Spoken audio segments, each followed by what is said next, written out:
You said that you love winning. What drives you more, the love of winning or the hate of losing? Maybe equally, maybe both. I don't like losing, and I do like winning.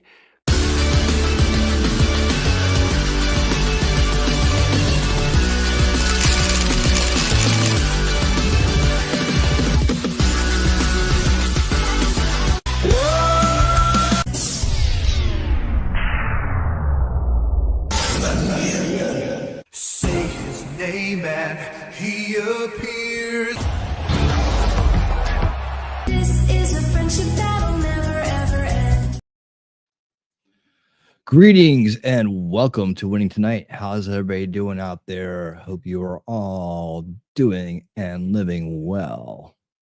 So good to see everybody. Let me start this evening off, as always, by thanking all these awesome people in the Winner's Circle that support the channel on a monthly basis. Thank you so much for all that you do and for being part of the solution. And thank you to Shelly and Wolfram, who also support us over on Rumble and X. And away we go. Tonight on Winning Tonight, we will be going through Trump's executive order press conference.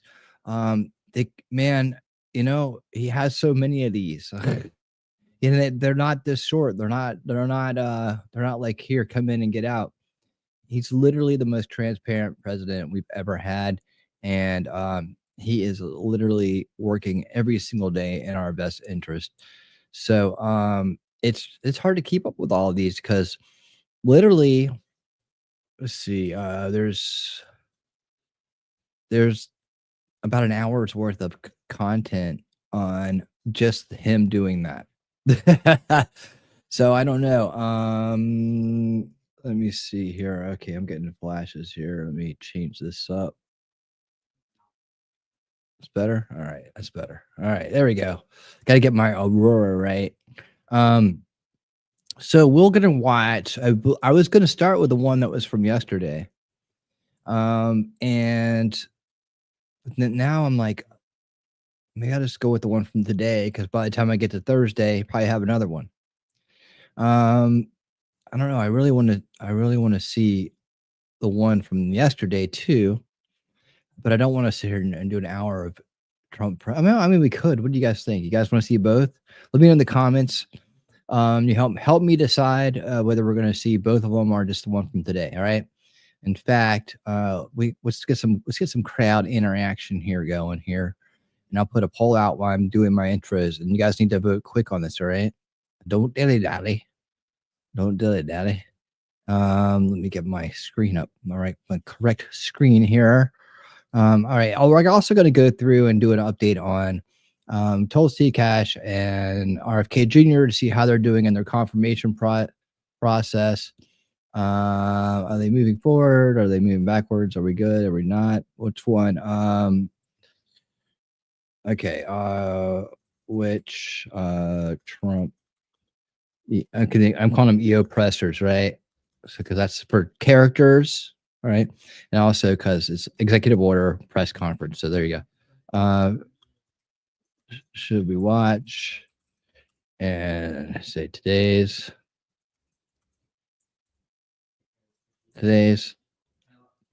yesterday's, and the third option will be both. So let me know what you think. And I didn't put a question mark on it, but it is a question. Okay, going a little fast there. All right. Let me say hello to this awesome crowd in the house tonight. Who do we have here? We got Roscoe Tree. What's up? Winning Reality from Nampa, Idaho. Nampa, Idaho. It's in the house, y'all. Welcome, Roscoe Tree. Thanks for getting here, being in the front row, and starting off the conversation with some great chat out there. Heidi, how you doing? Thanks for being here. Thank you for all you do. Wolfram, my friend, how you doing? Thank you for dropping these links. Remember, when you're here to always listen to Wolf. He knows what he's talking about. He wipes his paws. He looks in, and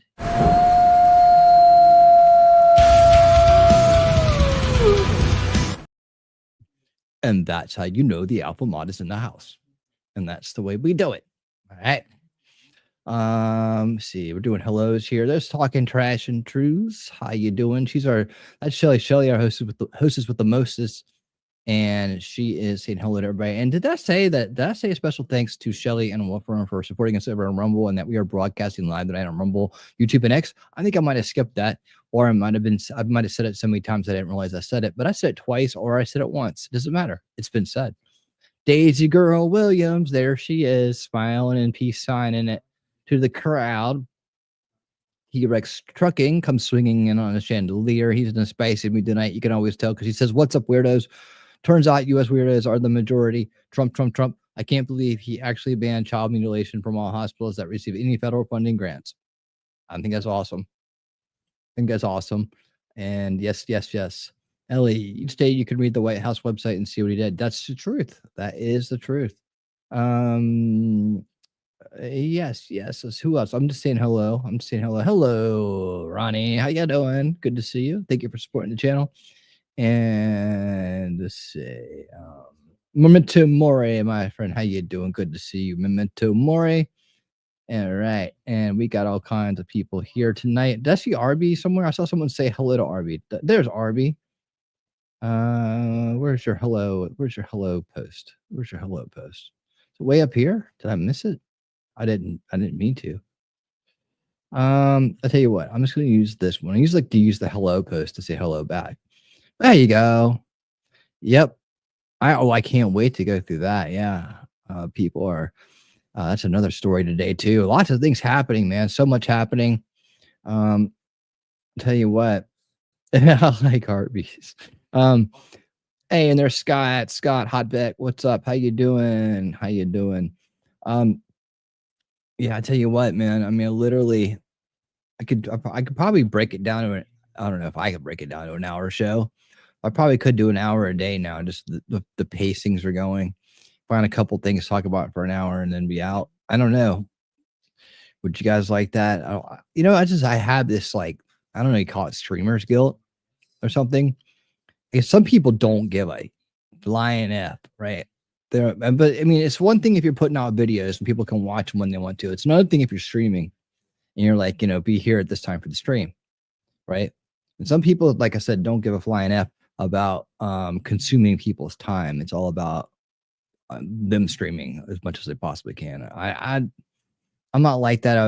I guess maybe I need to be, but I don't need to be on stream all the time. Like it's not like I'm not obsessed with it. I enjoy it, but it's not my obsession, right? It's not my entire life. I have a kid. I have other things going on in my world, and while I don't have a ton of that stuff, but I do have important things. I'm currently on the hunt for new contracts right now, so that's consuming a lot of time. I'm trying to learn new technologies to advance myself in this ever-changing world of information technology, and I am and I try to do the best I can to put together an interesting show where I feel like you get value out of it and it's worth your time to be here. So that's my thing. I'm not just like trying to find how can I get back on the damn stream, right? How can I find a way to do something to be in front of the camera more, right? That's not my goal. That's the way it works. So anyways, just a little bit about me, and all that stuff. Let's see. Let's scroll back up here and see what some people were talking about as we roll in. I'm gonna let the poll run for a second, and then we'll decide what we're gonna do, because that'll take up either the next 30 minutes or half an hour. And so before we get into the press conference, I believe what I want to do is kind of like go in reverse and talk about the confirmations, right? That's the big thing going on outside of all the miraculous and awesome executive orders that are happening. I wish we could, we have to get the system back to the level of integrity where we can actually start passing laws instead of just having to pass executive orders every day. But it seems like ever since the Obama days, executive orders have become the go-to for running the country. And I don't remember them being as much or as pervasive as they are today. But we've also entered the era of true opposition between the two parties, and thus the establishment, anti-establishment, the establishment being the corrupt establishment we were all born into, the one that the legacy establishment, the one that we're trying to do away with, the swamp, the deep state, the rhinos, the Marxist-crats, the all of these things, right? We're moving away from that. So it is a sign of the times. However, I don't remember executive orders being the be all end all of everything, but now they're like a daily occurrence, right? Now they're like, seem like they're part of the routine of getting things done. And maybe that's the way it should have been the whole time. Maybe that's, I don't know. What do you guys think? What another great news day for the sane. Yes, it is. And boy, the TDS is going to be rampant. It's going to be rampant for all, like I said, real Americans love Trump. People that are freedom minded, free will, and live free minded. They love what he's doing. And the people that are subverted by Marxist ideas and demoralized, they hate him. And that's how you can tell where people stand, really. And unfortunately, a lot of those people that are on the latter are victims of. I'm going to change up some terminology here. I've been saying information-based mind control for a long time, and I think that's accurate. But I think I can be more specific by calling it narrative-based mind control. I think maybe if I say it that way, it'll become more. That it'll say more, right? So I'm going to try to remember to say narrative-based mind control, because really, when you dig into it, that's what it is. I came across this guy today. I'll probably play this at some point, but he was talking. He's kind of like, I've never seen him before, but he said a lot of things I've been saying about this whole. He was talking about psyops, right? He's using the terminology psyops and how to identify them, and he walks through a lot of things. And what do you know, right? Right at the end of it, he starts talking about arming yourself with. Well, he just left it at. Understanding what logical fallacies are. I go a step further and say the trivium, right? But at the end of his whole thing, his 20-minute video, he pulls out the logical fallacies and goes through the top 10. How about that? Never met the guy, don't know him, don't know if he's ever seen my stuff, but this is a guy who's doing a lot of work on kind of identifying how to see through psyops, right? So you can take psyops, psychological operations, and like I said, you can apply it to anything, whether you're a conspiracy grifter or an establishment tool or just somebody in your daily life trying to get one over on you. Narcissistic tactics, or is it for this reason or that? There's a lot of different reasons people, and I think maybe the word psyop is going to be worn out. Like, it just needs to be something else there for that. But there's a lot of people who use these tactics on us, right? So he's put out like a one sheet. You could actually go down and check off a scoring card, kind of like I talked about too. Like when you're going through and you're listening to like somebody trying to sell you on a conspiracy, right? Like we do with David, with Stephen Greer and the UFO rabbit hole people. We say, well, how much are they asking you to take on faith, right? How much? So this guy breaks it down in a very interesting way, and I liked what he had to say. I don't know where he lands on the spectrum of understanding things the way we do, but he definitely had some. He's definitely on his way if he's not already there. And I don't know. He may land a little bit more on the first value stuff. Basically, listening to what he had to say, but I still think the information he was putting out is good. And if he follows it, then he's inevitably going to end up in the base reality field. And that's where we're at right here, right now. When you come here, this is the base reality zone, right? So, and this is a base reality truth, right? That's what we call it. It's a place for people who are based in reality to and honor their truth, right? To come and be part of a community, be part of a group, right? And to further that mindset along. And so so very interesting stuff. I kind of went on a side tangent there, but I thought you guys would enjoy hearing about that. I'll play that soon. I'll play it soon. Let's see. Oh man, both is winning. All right, 14 votes in. I believe we've got a consensus here. So both it shall be. All right, I'm going to end that poll. Thank you guys for participating in the poll. I really appreciate it. Well, thank you for that. That's kind of how I'm glad you guys feel like you want to do that. So, but let's get into. Let me hold on. I saw some more people pop in here. Roscoe, I said hey to you, and I read your comment, and you said some really great stuff, man. Many moons ago, I dropped legacy media because everything started getting repeated over and over again. Yes, repetition, drilling in their narrative, right? Again, to the point, it was nauseating. I was cringing every time I turned on the news for top stories. Yeah, dude, you're home, Roscoe. We got you, buddy. I just wish I could afford to do this. I mean, for the news sakes and for just for being here for people like Roscoe and other people who want reality based truth. I wish I could afford to be here every day. Right? I wish I could afford, I guess, to do this full time. I would approach it much differently. Like I would probably be more of a video maker and more of a daily streamer in that sense, and probably instead of 3 hour streams, maybe do 2 or something. I don't know. You never know, right?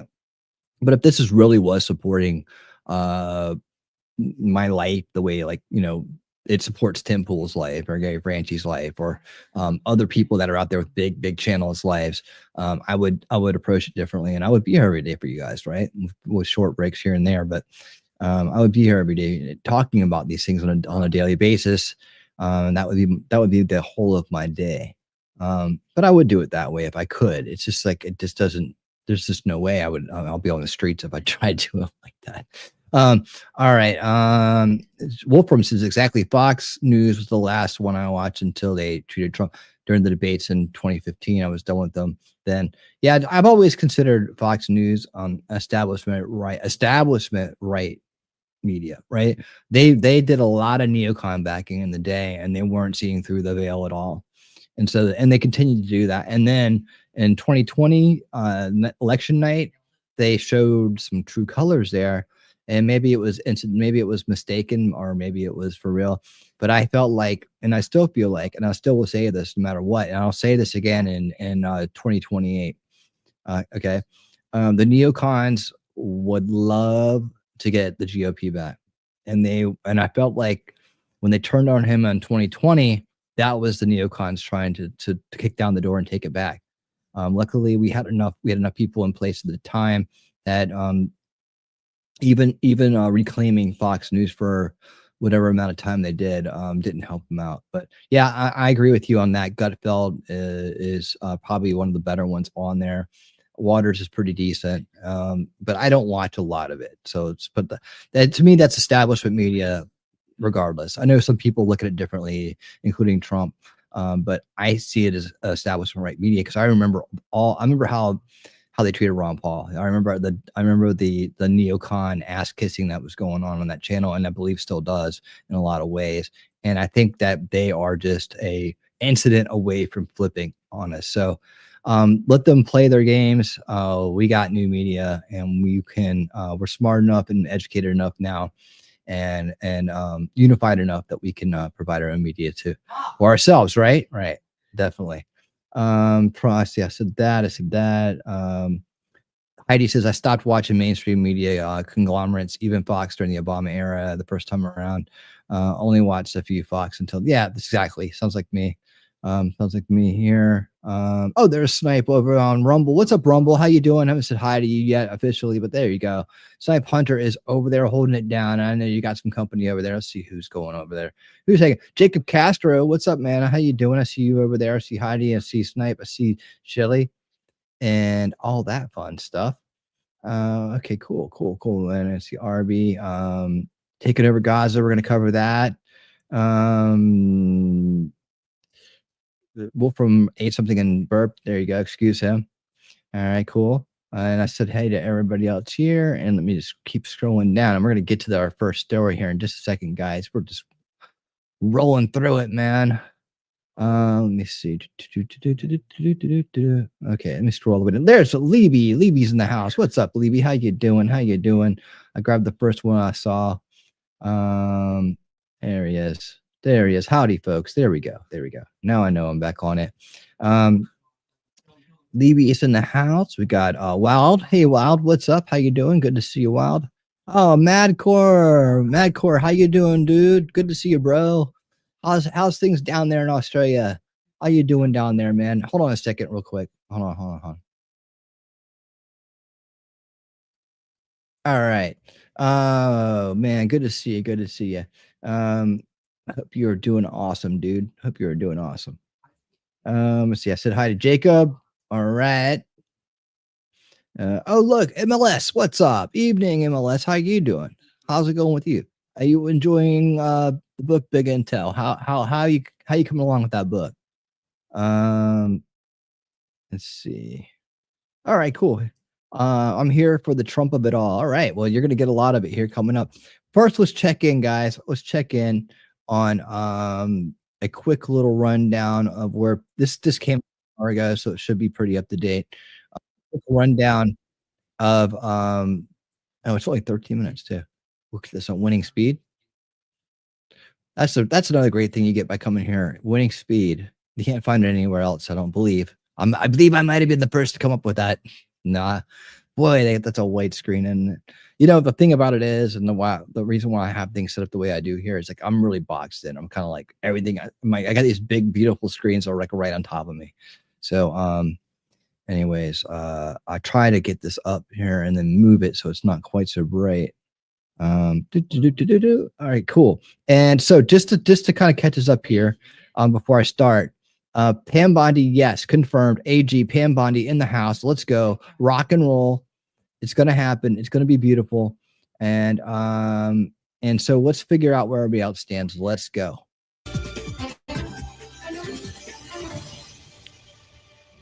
Two of President Trump's most controversial cabinet picks are closer to being confirmed after picking up key support from Republican senators. This morning, Health and Human Services Secretary nominee Robert F. Kennedy Jr. was approved by the Senate Finance Committee on a party line vote. Also, oh, good. That's awesome, because that one right there was the one they were kind of worried about. So that's beautiful. Tulsi Gabbard, Trump's pick for Director of National Intelligence, secured the support of senators that were seen as possible impediments to her confirmation.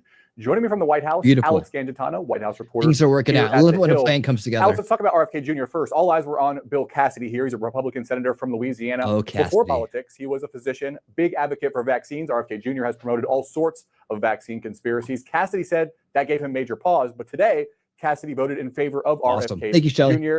Here he is on the Senate floor. My expectation that we can have a great working relationship to make America healthy again is the basis of my support. If confirmed, I look forward to working together with Mr. Kennedy to achieve President Trump's mission of improving the health of all Americans. I remember this guy from the hearing, and I remember, like, you know, the way he was talking, I didn't even realize he was a Republican. You know, everybody in their damn backseats, man. They're like, we love them, we believe in them, we have to have them. It's like, dude, you need to take a chill on that, on trying to inject people with stuff, right? You can take a chill on that. It's up to the individual what they want to do with their bodies, isn't it? Isn't it? I mean, and you know, the whole pharmaceutical industry lining the pockets of politicians and being on every commercial in the world, that's got to stop. And I think that's coming. I think that is coming. They have way too much influence over people. They're very I don't know. I want to say persuasive. They're coercive. You know, they're very coercive. They're like, here's some money, do the right thing. I mean, shit, they probably could pay me to do a pharmaceutical ad right now, you know, if they came up and gave me a bunch of money. And I do one, right? Oh, make sure you go do it. And I was like, okay, and I'll laugh with the bank and I won't ever do it again. But just because you know, that way I can come in here every day, right? But you know, take care of a lot of things really fast. So I understand the lure of a big payday from people, man, especially if you're struggling. I'm sure there's a lot of people out there in the crowd that may take a one-timer on that. I don't know. I'm just kidding though. But the you know, I get it, right? But it's like at the same time, it's becoming habit. And just because you're a doctor, man, I told you the guys the story last time we met, I believe.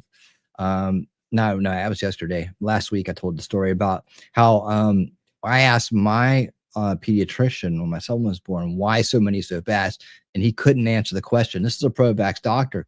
Could not answer the question. He says, I don't know. And he was being dead honest with me, because we had you know, it wasn't just he was my son's pediatrician. He was a friend, fellow guitar player, fellow person in the band, played with some people I used to play with, hooked them up with some really major gigs for their band. So he liked me and he wasn't gonna bullshit me, right? And so I told him, I was like, I'm not interested, right? I'm not interested. We'll do it later. In fact, I think if you do it later on, it'll probably last longer if they're really that great. And the other thing is that these guy like this doesn't realize is that it's the engineering that's the issue, not the immunization. Nobody's disputing the science of immunization. We all get how it works, right? It's not that hard to understand. It's kind of like, if you want to get immune to a poison, you take a little bit every day, right? Just a little bit. And over the course of time, you'll build up an immunity to it, right? And it's kind of the same thing with those. So we understand how immunity works, and that, the God of science says it's beautiful, but it's just the way things work, right? But then you have these big companies that pay people like him tons of money and advertise everywhere up the wazoo to the point where it's almost, it's nauseating to watch anything that has commercials in it, because you're going to get hit with like 10, 15 pharmaceutical ads that aren't even really directed at you. They're meant to get into your head to make you have, take these generalized symptoms and start to believe that, you need this something promised as a cure or a management piece for your regiment, right? And I'm dancing around words. But they don't stop to think about what people's real concerns are. They kind of just blow them up. And that's what RFK is going to do for us. It's going to, he says he's pro, but when he says he's pro, what does that mean, right? What does that really mean? Because coming from one person, it can mean one thing. Coming from this guy, it can mean another, right? Like, oh, we want him for all. We don't take him away. I watched some spazzy little dude I used to work with on a different platform go, and very inappropriately, by the way, for this platform, go off about why he wanted people to call and tell their senators to tell them not to vote for RFK Jr. because he lists off a bunch of diseases from the vaccines to him. One we don't even put out anymore, which, and said that these things don't discriminate, and it's a problem for all of us. And he's just a little Marxist, and he's just trying to make a way. Excuse me. He's just trying to, be a little TDS punk, but at the same time, they don't stop to think about the concerns. Like, okay, well, if a few people get hurt, it doesn't matter, right? That's the engineering. That's not the science doing that. It's the engineering. And on the other side of the engineering is the business decision. The business decision is why so many so fast, right? That's the business decision. That's the moolah, right? That's the money. Okay. The engineering decision is, well, let's throw a bunch of them together and throw a bunch of other shit in there to agitate it and to preserve it and to do that. And let's make it this much, right? So they take the science, and the science is way down the road, right? The science is way back a long time ago, right? And they engineer it, and then they make it profitable, right? So now you got engineering and business in the middle of science, and nobody brings that up. And that's where people that have concerns, and maybe know some people that have been vaccine injured, have concerns about this stuff, get pushed into a pile of people with flat earthers and shit. Suddenly you're a flat earther if you have concerns about engineering and business decisions when it comes to your health. And that's not fair. But that's what they do, right? That's how the pharmaceutical lobby and the pharmaceutical industry and their dancing puppets here, that's how they get over on us, right? And then you have the little TDS Marxists out there guilting people into things by using fallacies and all that shit. So anyways, I've said enough about this, but I guess this guy is on board. Let's see. Alex, how much pressure was Cassidy under? It must be noted that he is up for re-election in 2026, voted to impeach Trump in his second impeachment trial, already has a primary challenger.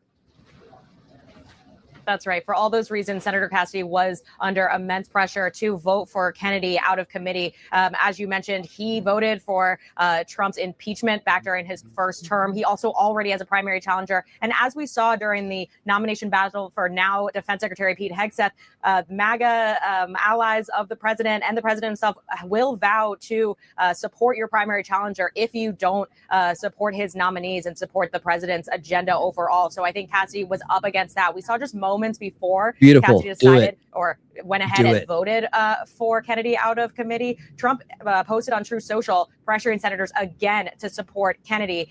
So he went ahead and did so. And now this will head towards the full Senate vote. And we'll see if some of the senators to watch, like Mitch McConnell, Susan Collins, or Lisa Murkowski, who are not on that finance committee, if they'll go ahead and back Kennedy as well following Cassidy. Yeah, so what do you think? Is this game over? You talked about that full vote in front of the full Senate there. Is RFK Jr. now on a smooth path to approval? Yeah, I wouldn't call it a smooth path. I mean, those 3 senators who could vote against him. And if they really need that fourth, there could be wouldn't conversations recommend behind it. the scenes happening right now to. Is that Johnny Depp? No. Look at this guy. Oh, I just came to watch the Senate. Hey. Confirmations. This is Johnny Depp, like poor man's Johnny Depp back there, like a stunt double or something. I got a stream for you, Wild. Don't you worry about that, man. We won't let him take your brain. Shelly, throw him the blinking flat Earth forever stream.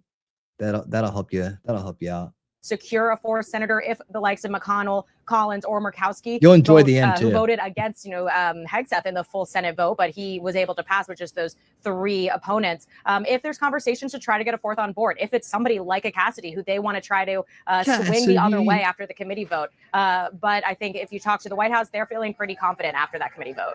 Let's go to Tulsi Gabbard. The conventional wisdom has been that she is the most endangered Trump nominee. But today, Republican Senators Susan Collins and Todd Young came out in support of Gabbard. Young is a pretty big deal. He's a former intelligence officer. He had a tense exchange with Gabbard during her confirmation hearing. But in the end, he's going to vote for her. If there was ever a Trump nominee that was going to get a vote down from Republican senators, it would seem like Gabbard would be a candidate. I mean, she was a liberal Democrat until about 2 years ago. But I don't know, is this another sign of Trump's control over Republicans? Yeah, I know you and I have been talking about for months now that she had faced doing the right thing. It's just doing the right thing. That's all it is.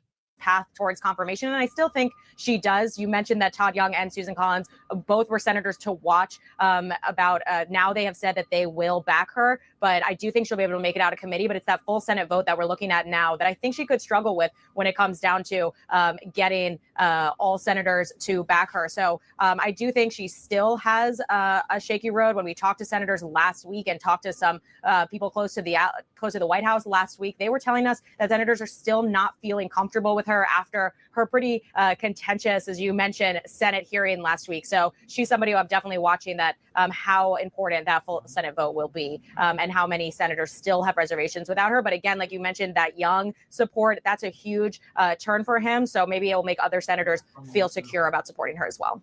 Another controversial nominee is Kash Patel. He is. All right, stop right there for a second. These confirmations are telling, right? And so the fact that every one of his cabinet's nominations have moved forward at this point is a great sign that things are turning around inside the Senate, inside Congress, right? Our second branch, if you will, of government. It's a good sign because there's a time when they would have just rolled over these people and not given an F, right? But it's a good sign that they are that we're getting this far and that people are able to be persuaded to do the right thing, right? So it's a good sign that the swamp is draining, right? And that even picks that they don't like, they're inevitably getting through. This is a good sign. We've done really well. We've made progress. In my opinion, this is what we're seeing. Let's get across the finish line with these 3. I think we're not have no problems. I mean, Pam Bondi made it. That's phenomenal. And so this is RFK or Tulsi. Here we go. The nominee for FBI director. He's being criticized. Or Cash. Here we go. Cash. Of course. I feel really good about Cash getting in. For past work he's done consulting for the country of Qatar. Ethics advocacy organizations say Patel did not register as a foreign agent. Any idea of exactly that's all they got on him? Qatar? And is there any notion that this could derail his nomination? Yeah, definitely has raised some red flags. We don't know exactly what he was doing or how much money he was making. We know that the consulting firm that Patel had Qatar as one of its clients, and they made a couple $1 million overall, but it's unclear how much of that came from the country itself or from other clients. And so he's not overall, beholden to as I Qatar, mentioned, dude. raised We're some all red right. flags over alliances he has, and why We're all right. I mean, if Joe Biden got elected president after his entanglements in Ukraine, I think Kash is okay with Qatar, man. I don't think Qatar's going to be able to influence our FBI director. You know, I don't think that's going to happen. So that's all you guys got. That and a choir full of people singing. You guys got nothing. he didn't disclose that, why he didn't say that he's a foreign agent or register under FARA, which allows you to lobby for foreign countries. So I think members of Congress and senators, of course, are going to have a lot of questions for him over why he didn't feel the need to formally come out and register. Axios is And they'll have reporting great that answers. 20,000 federal workers have taken Trump's buyout offer so far. Deadline for that is Thursday. While it's 1% of the total federal workforce, it's a far cry from the 5 to 10% the Trump administration was hoping for. Considering that these buyouts are not funded yet by Congress, I imagine there's probably some skepticism from federal workers that they would actually get reimbursed or paid out for these. Really? You guys think Trump ain't going to pay you? Dude, he gets everything done. He gets everything done. 8 months that they're being promised by the administration. Is that the reason why maybe the He's a real numbers president. are low? And is the administration thinking this 1% that they've gotten so far is a victory?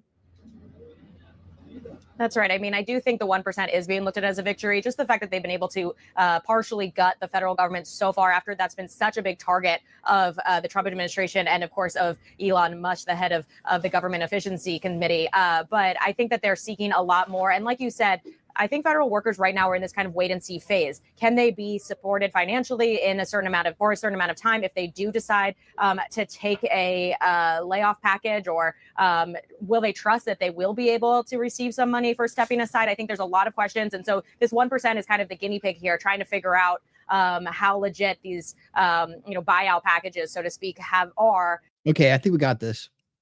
Okay, it's the point of this. The point of reviewing that was that where's everybody standing? Everybody's moving forward. We're in a good place. Opposition's coming around, and we like it when that happens. So there you go. That's it. I wanted to cut that because I did remember in the middle of this, since we're going to do, okay, here's the thing. Since we're going to do both back-to-back press conferences, I'm going to save that for the last quarter of the show, the last third of the show. There you go, last third of the show. And I'm going to go ahead and get out everything else that I have right up front that I have for you, the top news and updates. Then we're going to go to back-to-back executive order pressers from President Trump, who sits at his desk signing and explaining each executive order to the entire press corps. I mean, what did I miss? Did I miss Biden doing this? Did I miss? I don't think he ever did this stuff, man. I know he signed a bunch on day one. He's like, what am I signing here? I don't know what this is. I don't know where I'm at. That's what I remember from his day. Of course, I was sick to my stomach, but I didn't really want to watch him destroy America. But I remember him being like, I'm not even sure what I'm saying. Starlight, I saw you over in Shelly's chat today. I was hoping you stopped by. How have you been? How have you been doing? Good to see you. Good to see you. Hope you're doing well. Hope you're doing well. Yep. Let's see. Doctor administrations overwhelmed pressure years. Are we talking about that? See, I'm not talking about cabinet people here. I'm talking about the doctors. Yeah, that we need to do something about that. We need to do something about that. That they influence a big pharma. We'll get there. It's an abusive system, and they are taking full advantage of it. But I did want to talk about a few things here. I got border stuff. I got J6 stuff. I got, and I got USAID stuff. And I got a couple of different perspectives on that. Man, I've been collecting all kinds of things to go over with you guys. Okay, here's the one I wanted to go through. I like this, and I really like the way that that Tim ended this too. So I'm gonna bring up Timmy, but I think he got most of this pretty good. And for what he didn't get, I got a little bit of Marco to talk about the inside scoop. Right, outside scoop, inside scoop, two perspectives. We make the best decision. We'll take all the information in. But let me tell you, this is pretty good. He did pretty good on this one. And make sure I got winning speed because Timmy needs it. There we go. All right. All right. There's that, and there's this, and let's go. To dismantle the deep state, as it were, but none so consequential as the shuttering of USAID. Now, for anybody who doesn't know much about politics, you hear the phrase U.S. aid. And what is the implication? Well, it's a program the United States has to assist and provide aid. See, the Wall Street Journal says Foreign Assistance Agency. There's no aid in U.S. aid. It is There's no international aid in U.S. aid. development. And what does that mean? Well, And there's no aid in Kool-Aid either, by the way. largely, it's a way to funnel money into activist organizations. And the accusation then being that if you're an activist entity operating in some foreign country with some aims that benefit the United States, you need only give a kickback to prominent U.S. politicians through donations from your entity. And this is the group that didn't want to leave, and then they're complaining that Elon went in there and got their computers. Like, they just had their computers laying out. He's like, "Oh, look, I'm in. How about that?" As it goes, the allegations, and we'll pull up a lot of the sources on this stuff. The U.S. government will provide Oh funding yeah, to Roscoe. They're falling USAID, apart. and They they will hate then give grants. A grant will then say go to the democracy, whatever, right? The grant, our money. I don't want to name anybody because a lot of them named like Partnership and Institute. And then when you receive all this money, you can make donations to certain PACs and certain organizations that will benefit or help some politician get elected. In fact, in a Wonder what kind of politicians they help. conversation with Elon Musk, Joni Ernst said that when she tried looking into USAID, she was threatened with being removed or primaried or Ooh, don't go in there. Don't open that door. losing her election. Uh-uh. Now, Donald Trump Don't has push fired a that bunch button. of FBI agents. He's fired a bunch of U.S. attorneys, and I do want to talk all about that. But this move is happening this morning, and it is insane what is being uncovered. Let me just stress Good right now stuff. with this story. And you know why this is difficult? Excuse me. I know many of you maybe saying, I don't know what USAID is. And so when I'm making thumbnails, you want to make sure you've got something recognizable, impactful that people can understand. Mhm. And what do we have here? What is this? The Trump admin closes U.S. aid. What does that mean? Ladies and gentlemen, we could be looking at the end of a massive global CIA conspiracy all about to be exposed. So yeah, they closed it down to those who were involved in it, and they've now put it underneath Marco Rubio, who is now assigning someone who can be there every day under his watch to do the rest of it. I'll give you the other half of this in a second. Story is that Elon went in, Or a minute. they told all of the USAID people, all the staffers, work from home. Work from home. This is wild. I As can't Elon log Musk in. goes into these offices, the funny thing is, apparently, because most of these people are working remotely already, he walks right in, computers are easily accessible, and they are uncovering some dirt. This is revolutionary. This is indescribable. It's a Now, revolutionary. there are some other stories about feds and FBI agents plotting to counter in some way, and that'll be interesting, but I'll save that for the next segment. The first thing I want to do is show you what's going on with USAID and give you examples of why this is so massive from Elon Musk and from Mike Pence. Before we get started, of course, head over to castbrew.com. The purchase of coffee fuels are calling out of the deep state. Ian sold all. Okay. We do have Stand Your Grounds, which is a favorite. Stop. One of the favorites. Let's Behind the scenes content here at Timcast, talking with our guests as a net All right, here we content go. to you. Let's start here. There Wall we Street go. Journal. Let's start there. They say the U.S. Agency for International Development closed its headquarters to agency personnel on Monday following moves by Elon Musk's Doge to exert control over the foreign aid organization. An email to USAID personnel said that the move was taken by agency leadership. This Message is said so that good. replies should be directed Guys, to this an is email so address good. that appeared to be associated with Gavin Kleiger, whose LinkedIn profile identifies him as a special advisor to the director of Office of Personnel Management who works for Doge. Wow. At the direction of the agency leadership, the USAID headquarters at the Ronald Reagan Building in Washington, D.C. will be closed to agency personnel on Monday, February 3rd, 2025. Kleiger and Doge didn't respond to a comment. They say the attack on USAID, an independent organization codified into law, at the encouragement of the world's richest man, raises questions about whether Doge will follow a similar blueprint to close other agencies. I'd like to point out many people I are hope highlighting so. USAID was created by executive order by Kennedy, so no one's really being swayed by this. It's a coup, said a current USAID official. It was unclear when, if ever, the agency will be up and running again. Musk said earlier Monday that Trump agreed with him that USAID should be closed, telling a live audience on his social media site X that he went over it with him in detail and we agreed we should shut it down. The accusations basically floating around. USAID is a CIA front for revolution and soft coups in foreign countries to align them with U.S. interests, and it's used to funnel money to elect deep state bureaucrat cronies. Uh-oh. Uh-oh. Uh-oh. No more of that. Hey, Lefty, what's going on? How you doing? How you doing? The reason why we have a uniparty shill government, because they're all propped up by this invisible money. The U.S. government has unlimited coffers.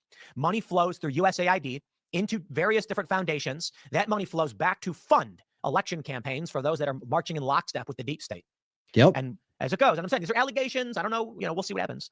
Oh man, You may this get a this ton this of- might be really good, guys. I mean, what may come out of this could be what we're talking about for a while. Really, really weird information coming out of this. You thought the Twitter files were bad? Wait till you see the USAID files. Now you may be saying, well what is this all about? Let's throw it to our good friends, Mike Benz. We got the read Why all was this? USAID funding the production of heroin in Afghanistan? Oh, that's who was funding all that stuff. Remember when we had our soldiers?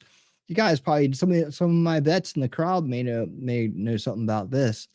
Remember when we were guarding Afghanistan poppy fields? Like we're guarding the growing of heroin with our money. Remember that? I remember it. Huh. What's this story? Feds, U.S. taxpayer funds helping irrigate, fertilize Afghan opium funding in Taliban. Look at that. American taxpayer money has funded irrigation canals, farming equipment, and even fertilizers to support the unprecedented poppy cultivation and heroin production in Afghanistan, mainly by benefiting Taliban narco jihadists, U.S. officials found. Narco jihadists. Now, is that what was really going on? What was that? Now, in that, What do you want to be when you grow up? I want to be a narco jihadist. I'm not saying I know for sure. Okay, I don't know. He's linked to a story. Here's another one. Why is USAID's network partner, the U.S. Institute of Peace, lobbying the Taliban to keep 95% of the world's heroin supply flowing while taking $56 million from the taxpayers every year? Good question, Mr. Benz. Good question. How strange. Here's another one from Mike.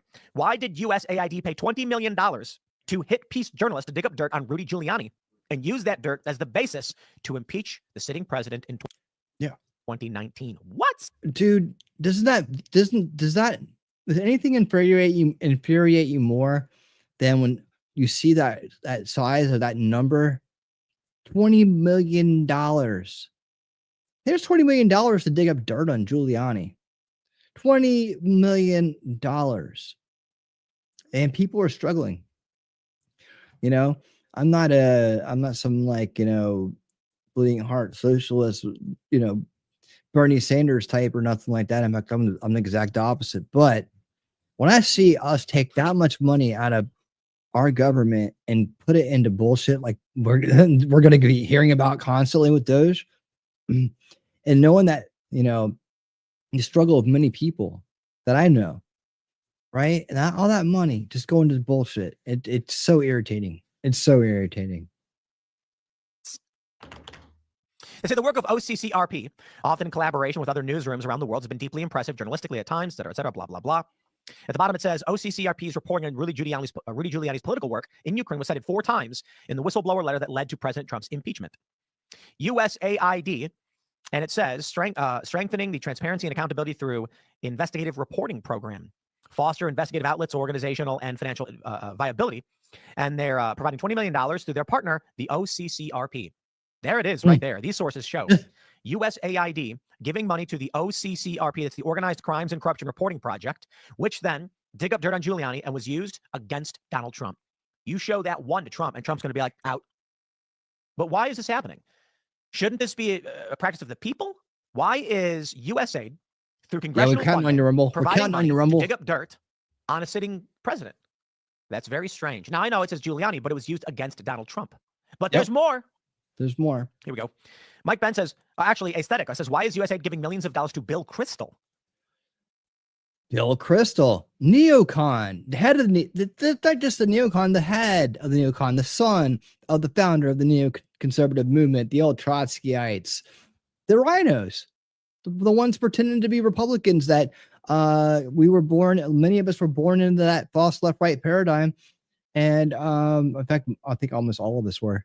Unless we got some very, very young people in the crowd, which I don't think we do. So yeah, we were all born into it. And there's Bill Kristol, and he's going to kind of go over this, but let me show you. Just take a look at what he said. And this tells you everything you need to know about neocon and rhinos, right? Something we knew back in the Ron Paul days. We were trying to wake everybody up about. You couldn't get through their thick, the narrative-based mind control. You couldn't get through it. It was like a brick wall. But look at what he said right here. Look at here. So this person says here, why is USAID giving millions of dollars to Bill Kristol? Kristol says the deep state is far preferable to the Trump state. That's because you are in with the deep state, neocon, because you were there to play the heels Your whole little group were there to play the fake Republican heels to make a whole several generations of people hate Republicans and think that they're the bad guys. And that's why you have so much TDS, and that's why you have all these weird people running around freaking the hell out, always saying Republican this, Republican that, Republican this. No, they haven't even corrected their own internal archetype yet on what you're looking at now. They still associate it with the past. They still think, Trump equal Bush equal Cheney equal Romney equal, McCain, whatever. All those guys that I just named, except for Trump, are on the other side. They're all against Trump, and they still can't adjust their own internal thought process about it, because it's so ingrained in them that the Republicans are the bad guys. They're for the rich people. They don't like the small people. They're the racists. They're the isolationists. They're this. They're that. That's what they think, and so they're everything that they look at is through that bias filter now, because of this false paradigm that Bill Kristol and his father Irving Kristol and many other neocons helped create. If you follow if you want to do some research yourself, I did this a long time ago, but you can do it too. Look at the infiltration of neoconservatives into the GOP. Look at what you want to do is look for the key players, right? And look how they got into the higher levels of the GOP and government, right? And you'll find they came squirming and worming all in slowly but surely from the time of the Kennedy assassination, and then really kicked the door down underneath Nixon, and then really asserted themselves more under Reagan, and then took over under Bush Sr. So that I'll save you the trip there. That's the way it went down. But you could just look at the cabinet positions, and you'll see very familiar names, very neocon names, as they make their way up to taking over the GOP. This is the people we can never let be in charge of the GOP again. This is why I have to fight to always maintain what we have, because these are the guys who want to come back and take it away and create the false illusion, the illusion of choice that we were all born into. And now that we have a true choice, we can see the difference, right? But a lot of people have never gotten over. Amazing disgrace. How you doing? Good evening, everybody. There could be more money filtering back to the CIA because of the NGOs sent money back and forth between nonprofits. They deliberately did the shell game. Yes, they did. That's what I was calling out yesterday about the fact that it was money laundering. Bill Kristol tweeted, the deep state is far preferable to the Trump state, is it? One guy says, hello, Mr. Kristol. For you, the deep state is preferable because you are listed as the president of Defending Democracy, which is an indirect beneficiary of USAID through Rockefeller Philanthropy Advisors. You are exposed. How about that? He's getting money from it. Of course he's loving it.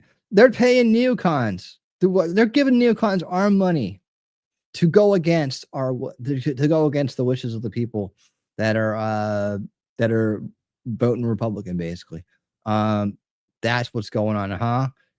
Dirty business. Dirty business. Exposed. Okay.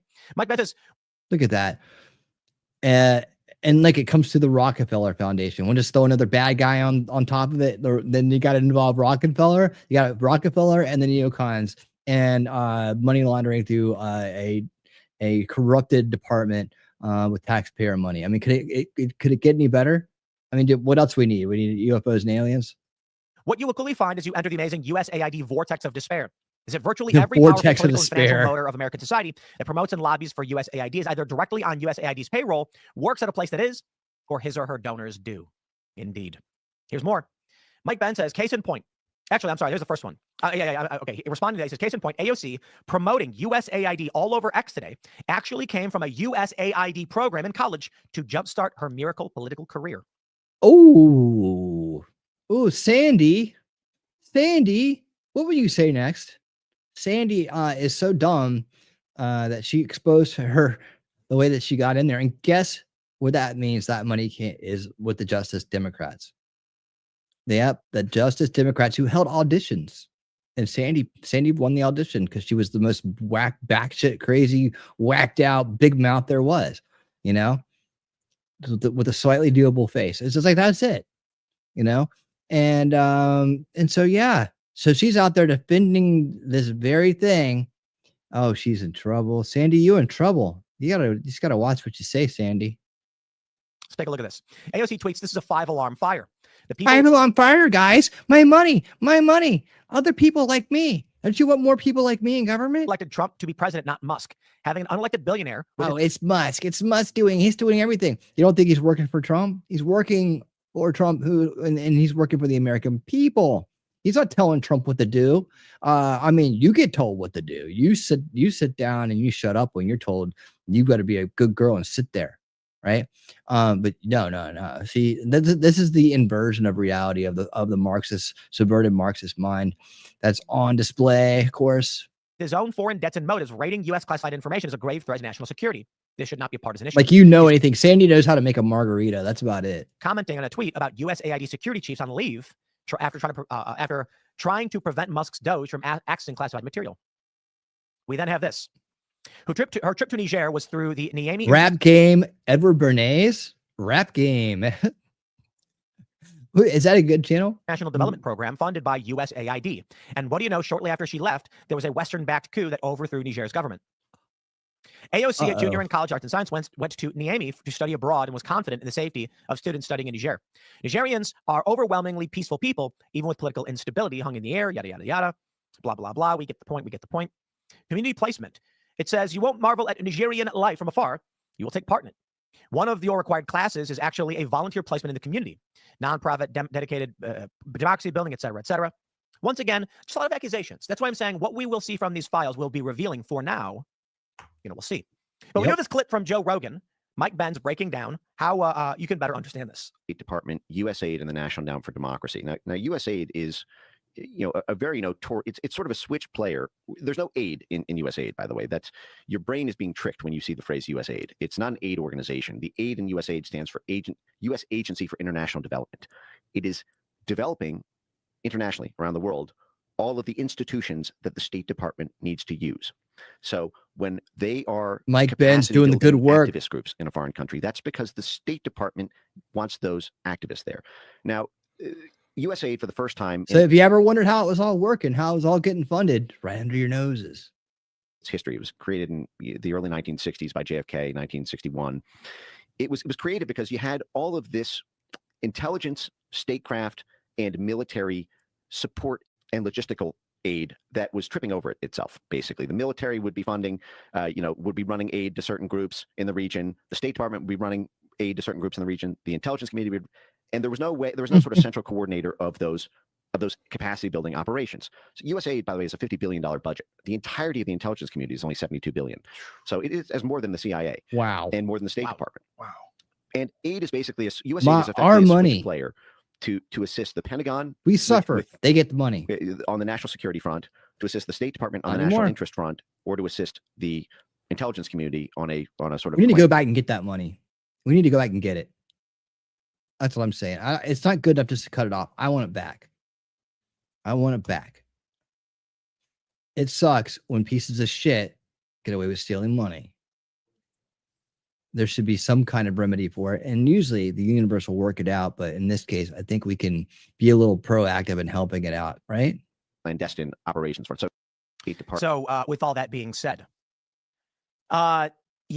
Elon Musk targeting USAID, it's about to get spicy. I don't expect them to release any kind of classified information or anything like that, but we are going to get a lot more out of this. It's going to be absolutely massive.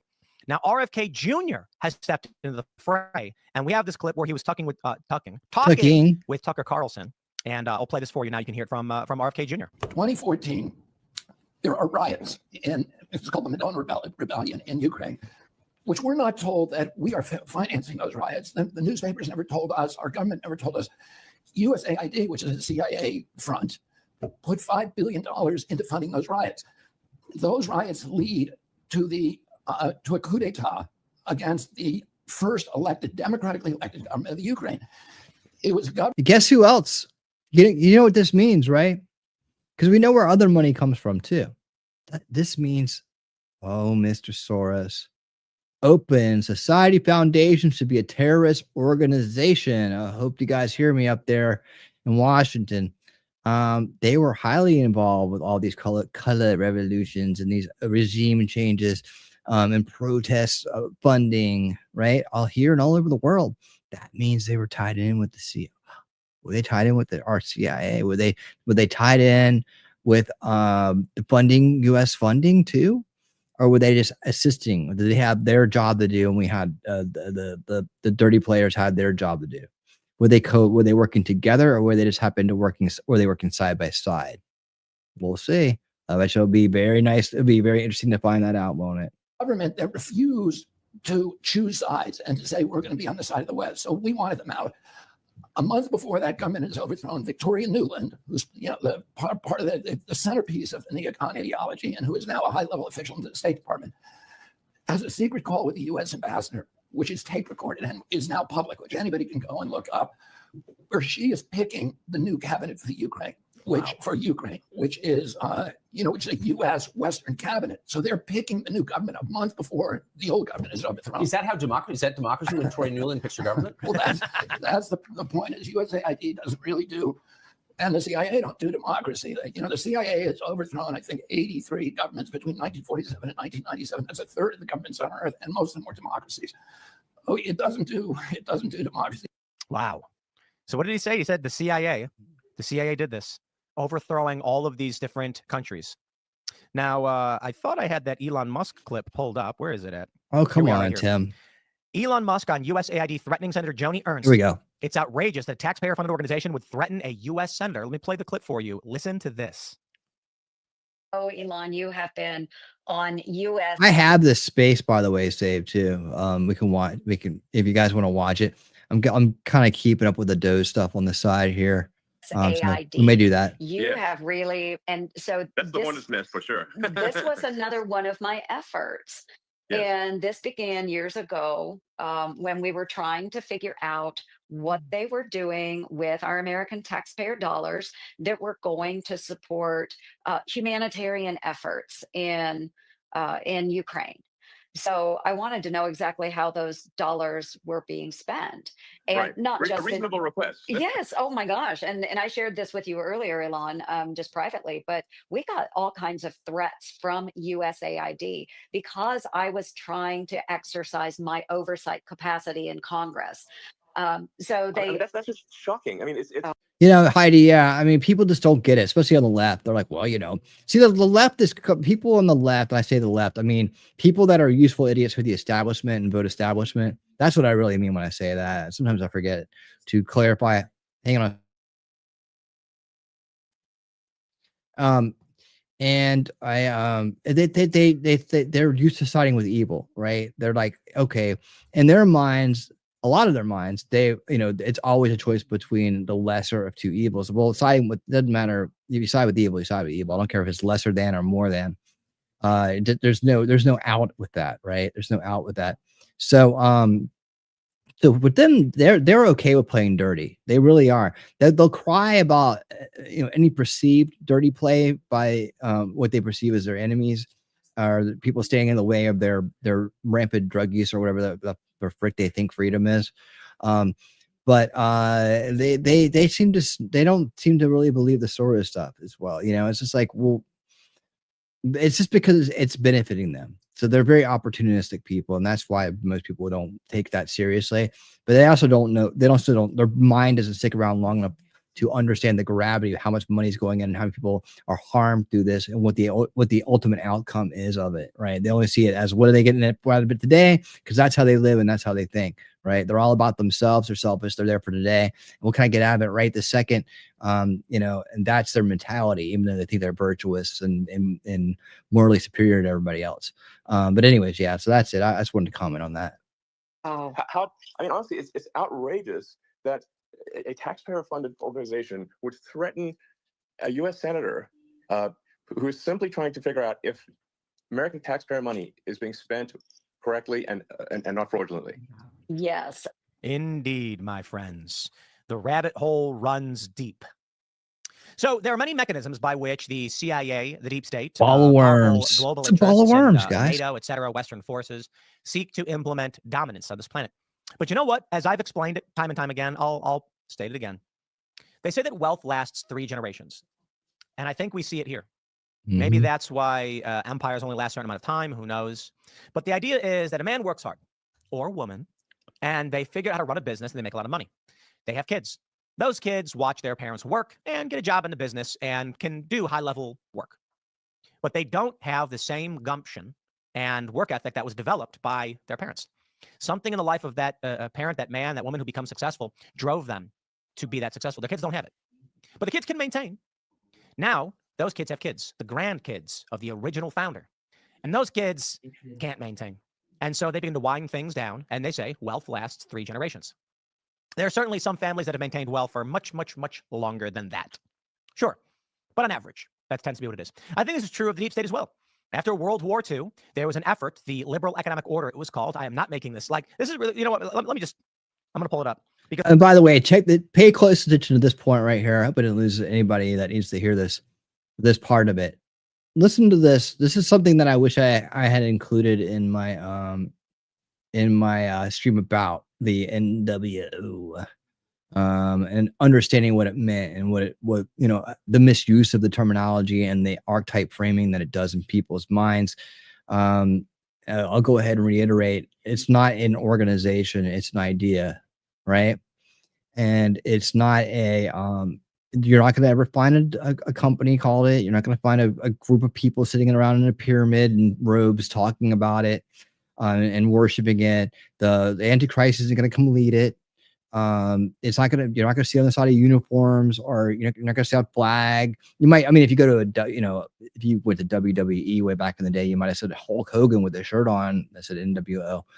But it's an idea, right? But listen to where it came from in terms of this perspective right here. Check this out. And like I said in my stream about it, there's always one coming into, there's always several actually that are out there trying to be the new way, right? There's always several groups trying to implement their world order, right? And that would make it new. And even us, we're trying to make things different, right? That's really what it's talking about. But they're talking about a financial order in terms of financial order.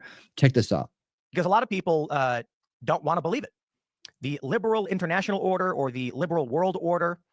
What is this? The CFR? Should we pull up the CFR? What is the liberal world order? This thing is it's simply just pull it up from the Council on Foreign Relations. It's a liberal economic order, or the liberal international order, or the liberal world. You guys remember Milton Friedman? Order. And the idea was after World War II, there would basically be a degree of global control to prevent the next war. And that's what I ask people who talk about this topic and don't understand it and just use a conspiratainment terminology for it. I'm like, what's the current one, right? I always ask them, what's the current world order? Where do you find that out? When did it start? When was the current world order the new world order, right? So I start going through this mental exercise and thought qualification, right? And what we're doing is we're backing things up to make sure you understand what the terminology means or what you're referring to now. And it wakes a lot of people up sometimes to the fact that they've been talking about things they don't understand what they mean, and they've been taking other people's words for it they should have looked into, right? And then when you hear someone like Alex Jones use this terminology constantly, he doesn't. Alex has a problem where he doesn't elaborate on what he means, because like myself, and I do the same thing. He's in his head and he's going a million miles an hour, and he can see, 50 steps ahead and whatever else. So it's the engineer mind, right? The logical workflow mind, and he forgets to. And sometimes he does say it, but it's the globalist NWO. And Gary said, "Don't say those words on stream. They'll cut they'll throttle you down." That's what they told me at YouTube. I'm trying to explain something here, YouTube. I'm trying to explain how this works. And so, and so when he means globalist NWO, he's talking about the WEF and the UN. He's specifically the UN as a political movement. And then there's the WEF that's emerged as the private side. Public side, UN, private side, WEF. They're working same idea, same agenda. 2 different steps, 2 different ways of getting it done, right? And 2 different ways they have to get it done. That's why Agenda 2021 expanded, and it got kicked down the road a little bit, but then expanded into, we're not getting this thing done the way we're supposed to get it done. We need more help on the private side. Enter the WEF. And then that was if you look at the timing on things, you can see that that's where they really started, shooting up in notoriety and actively trying to implement the agenda, right? They needed a strong force on the private side. So that's what that happened. But yeah, a lot of people that just latched onto the word. They watched some really dark, kind of like bad take conspiracy videos, and they've come to the idea this is some kind of like satanic army that's coming for them, right? And that can be very scary. That's when you start really living in fear, when you start believing that part of it. And all it takes is a little bit of a walk down, some information and some history to get yourself out of that whole rabbit hole right there. So that's one of those rabbit holes where I don't, we don't deny that there's this plan for a new world, NWO, right? We don't deny that there's a plan for it because Hitler had a plan for one too. I mean, and after World War II, instead of his version, we got this version, and that's where we're at today. So you're going to find out now when Bush started talking about it, the change he was talking about was away from this one right here, from the World War II version of it. So we'll get through this and we'll talk more about it on the other side. This meant that our interests must be paramount, but our interests can get muddied. And so in the late 80s, I think it might have been late 80s, maybe 89 or 90, George H.W. Bush was giving a speech where he was talking about the change over from the liberal world order to a new world order. He wasn't like I guess if you say it, I can say it, right? Phrase that was called a conspiracy theory, and it's really strange because he literally said it, and it wasn't a proper noun. He was saying there's the liberal world order, but soon we'll have a new one, a world order that is new, effectively. He said specifically, it's a big idea. It's a big idea. And you could hear everybody from the time, and people put like together compilation videos. I used to, I didn't know it a minute first too. So I kind of was thinking, oh my God, wow. It took me a while to kind of walk to understand what it meant. And why are so many politicians talking about it freely and getting away with it? Why aren't more people outraged about this? It just, that's the thing that kind of ticked in my brain over and over again. That kept me from fully buying into it, I guess, is like, why do so many people get away with saying it? And why is nobody alarmed by this? And why do people from different, parties saying the same thing? You got H.W. Bush, right? You got this other guy that was out there who got a lot of press for saying it. Obama said it. Clinton said it. Bush Jr. said it. Henry Kissinger said it. I mean, people have been saying this over and over again, and no matter who's in there, they keep saying the same thing. So it starts to kind of like, you start to see, okay, well, everybody's in on it, right? They're just they're priming us for the takeover, right? And but the whole thing they always do say along with it is that it's a big idea, not a big organization or a big plan. It's just an idea of how to change things from the way they are into something that is more optimized, right? So anyways, let's let them finish. And that is what we are looking at over the I'm not past saying I couple approve decades of that's it. being dismantled now after its failures by Donald Trump and now Elon Musk. Yeah. What we are witnessing is a revolution, a global one. And of course, right, there's going to be a lot of angry people. The tariffs on China, Mexico, Canada, I think are very important. And you can see that they are freaking out. Say, from the natural disasters to the deadly diseases to wars, the world can be a turbulent, even chaotic place. But around 75 years ago, a new system was imagined to temper the turbulence and improve the lives of many. It's called the liberal world order, right? And that's where, you remember Bush saying, he goes, it's not it's where the rule of law prevails, not the rule of the jungle, the law of the jungle or something. The law of, he said something like that, right?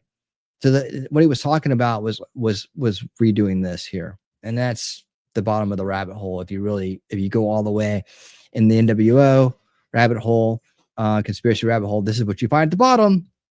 It's the truth, and it's not an army full of satanic overlords, being led by Lucifer himself. It's just not. That's where people that want to grip you have taken you. But there is several different versions of this, what would replace this out there. Thank God, our version is taking its place. Our version is winning right now, right? And that's the winning reality. It's a big idea too, man. And it means it takes a lot of people to get behind it for it to happen. That's what a big idea is. Anyways, let's go. Why should we do labor for them? They're not America. If they want to benefit off of our hard work and our development and our success. Thank you for that, Roscoe. Blue Lantern. I saw you up there. What's up? These trade wars.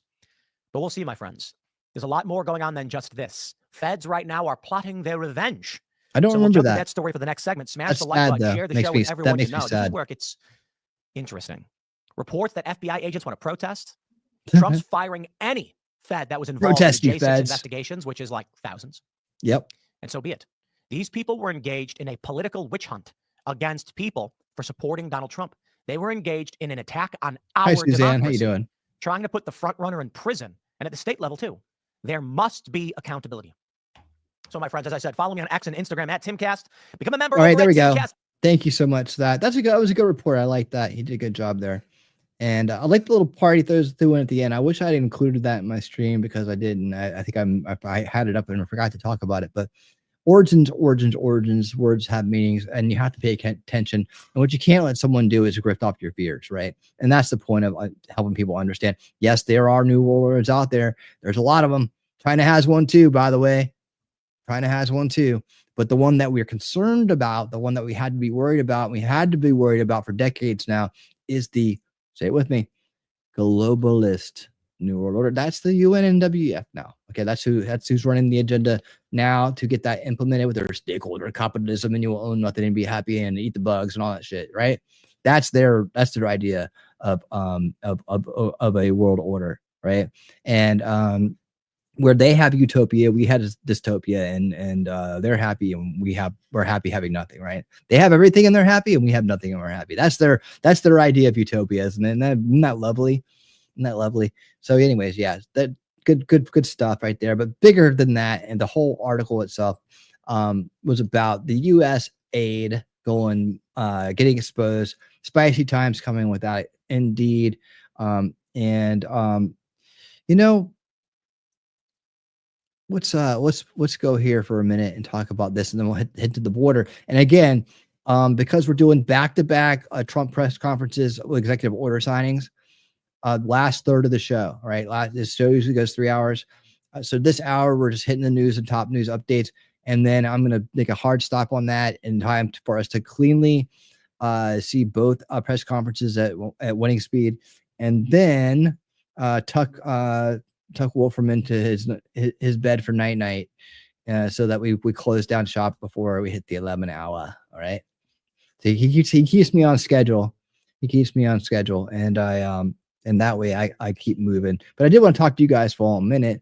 Levy, what's up, man? What's up? Good to see you, brother. Good to see everybody that's here. Did I miss anybody coming in while that was going on? I hope not. But if I did, hello. Yeah, we'll be covering the Gaza stuff. It's doesn't seem very MAGA, but I don't expect perfection. Yeah, nobody's perfect. That's another thing too. But us taking over Gaza, I think he's seeing resorts. It was such a beautiful area. We could develop all this land and make it a nice tourist destination. And who knows, it may just work. Success takes people's minds off of things like trying to destroy your neighbors because you guys have different religions. But it's so nice to be here by the pool instead. Now he hippies get off the lawn. Yep, I can see that. I was a telemarketer in university, sold the hell out of high efficiency light bulbs for 2 weeks. High efficiency light bulbs. Wow. In university, are you from England? That's a very European way to say that in university. Are you from a foreign country? The high efficiency light bulbs, are those the ones that they were trying to make, outlaw the other ones and say you had to buy those? I got like smart light bulbs. I got like smart lights. Smart lights are cool. Canadian, eh? Canadian? Is that right? Gaza had resorts before. Well, these are going to be better resorts. These are going to be Trump resorts. Turn Texan, Canadian turn Texan. All right. So, let's go over to this, because this is what I put on the thumbnail. What kind of? Oh no, maybe I don't want to go to this. Let me see.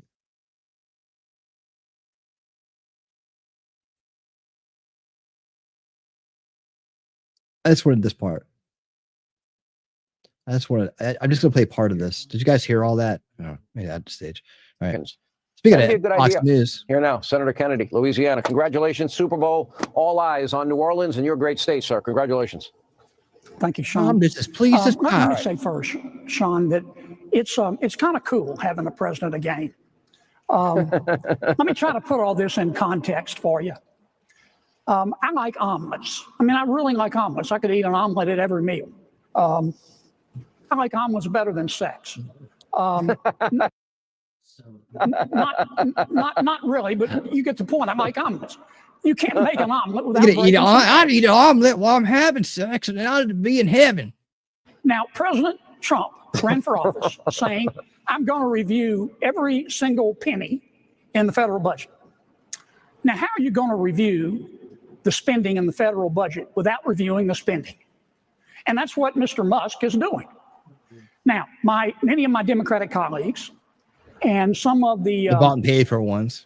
The tofu-eating wokarati at Wokarati. the USAID are screaming like they're part of a prison riot because they don't want us reviewing the spending.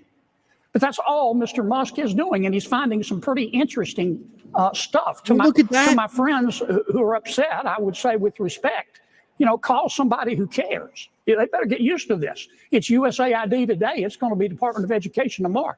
And really, here's what's going on. For 4 years under President Biden, the people in charge ask one simple question.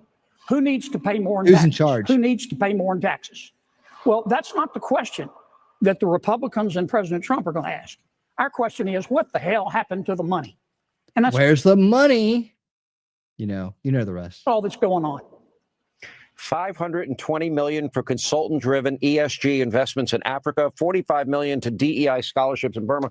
Why are your Democratic colleagues seemingly more freaked out about cutting U.S. aid? This is our money. Do you know how much $1 million is? 520. I mean, we're spending hundreds of millions of dollars over the years on this madness. What are they thinking? We have $40 trillion in debt. If you notice, my Democratic colleagues and the USAID officials, they're not defending the spending. All they're talking about is that's the process. reason I'm watching it. Oh, it's an insurrection. And Elon Musk doesn't have the authority. Well, sure, he has the authority. The president gave it to him. And all he's doing is looking at the spending, just what the president said he was going to appoint Musk to do. Here's what I hope Rubio and Musk do. I would put together all this absurd spending into a booklet. I'd call a press conference, and in front of God and country and the corporate media and the USAID folks and my Democratic colleagues, I'd go over it. Item by item by item, every bit of it. And it'd be goddamn entertaining. Books, the transgender. He'd do that. It'd be goddamn entertaining. I'd do it by eating an omelet. Operas, the funding of gain of function research. I'd go over every bit of it and say, now, do you want to defend this? And they won't. They can't. They really can't. Let me shift gears a little bit and ask you about Kash Patel and Robert F. Kennedy Jr. Tulsi Gabbard picked up support from Senator Susan Collins today. Do you believe, after speaking with your colleagues, that Republicans will hold the line and give the president the cabinet he's requested? Yeah, I do. I mean, I haven't done what we call a whip count and talked to every particular senator, but we're together every day and you kind of get a feel for things. And I think in only 4 or 5 instances have presidents of a particular party not had senators of the same party support his nominees. And I don't think that's going to change this time. I'm not sure. I mean, if there were one person I would say is sort of on the bubble, and I don't want to overstate this, it's Ms. Gabbard. But I saw today where Senator Collins is going to support her, and that will probably be enough. That's my best guess at this point. I don't tell my colleagues how to vote, Sean. I tell them to follow their heart, but take their brain with them. Now, you don't want to revise and extend those remarks, do you, about your omelet? No, it's not. Omelets aren't better than sex, but you get the point. I like omelets, man. Did I mention that I like omelets? Oh, man, the mainstream media's gonna have a field day with that. This omelet eating bashes. What's looking to our dirty business? Apparently. All right. We appreciate you being with us, Senator Kennedy. I'm sure you go to the Super Bowl, by the way. You have any predictions? I am. Go Eagles. Prediction? Nope. I don't even know who I'm going to pull for. I'm still upset over the Luka trade to the.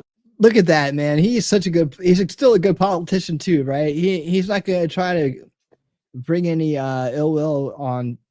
That's the thing you do is you know, especially if you're in a position like that or you're a musician. I had a great man tell me one time, if you're a musician and you open your mouth about politics, you just lost half your audience. So never do it. LA Lakers. You wanted the Saints in there. I know. All right. Yeah, but you know, we all know who's going to win, right? Nobody wants to see a three-peat. Everybody wants the Eagles to win. Everybody loves the Eagles now. So it's a good day around this house. Always. It's a great week. Great week. All right. Yeah, and I'm super excited about this weekend. I'm feeling strong. I'm feeling powerful. I'm feeling like we're going to take this thing and run it down their throat. Saquon Barkley. Oh, man. When they try to stop him, we're going to go down to A.J. Brown, Devontae Smith, Dallas Goedert. I mean, you got three amazing receivers right there. And boy, one of the best offensive lines in football. And not to mention that defense. Whoa, that defense is amazing. Worst to first defense, by the way. Anyways, I digress, but I don't. Okay, let me see. Oh, yeah, I wanted to show you this. How long is this one? I'm going to give you we're just going to do a little bit of this because I promise this. We need this for context. You've just come from Panama. And I think it's important to listen to the people, especially the people that some people have doubts about. So let's bring up little Marco. Little Marco is in charge of the state. He's the Secretary of State. And she's throwing the dishes. Oh, no. Was she a KC fan?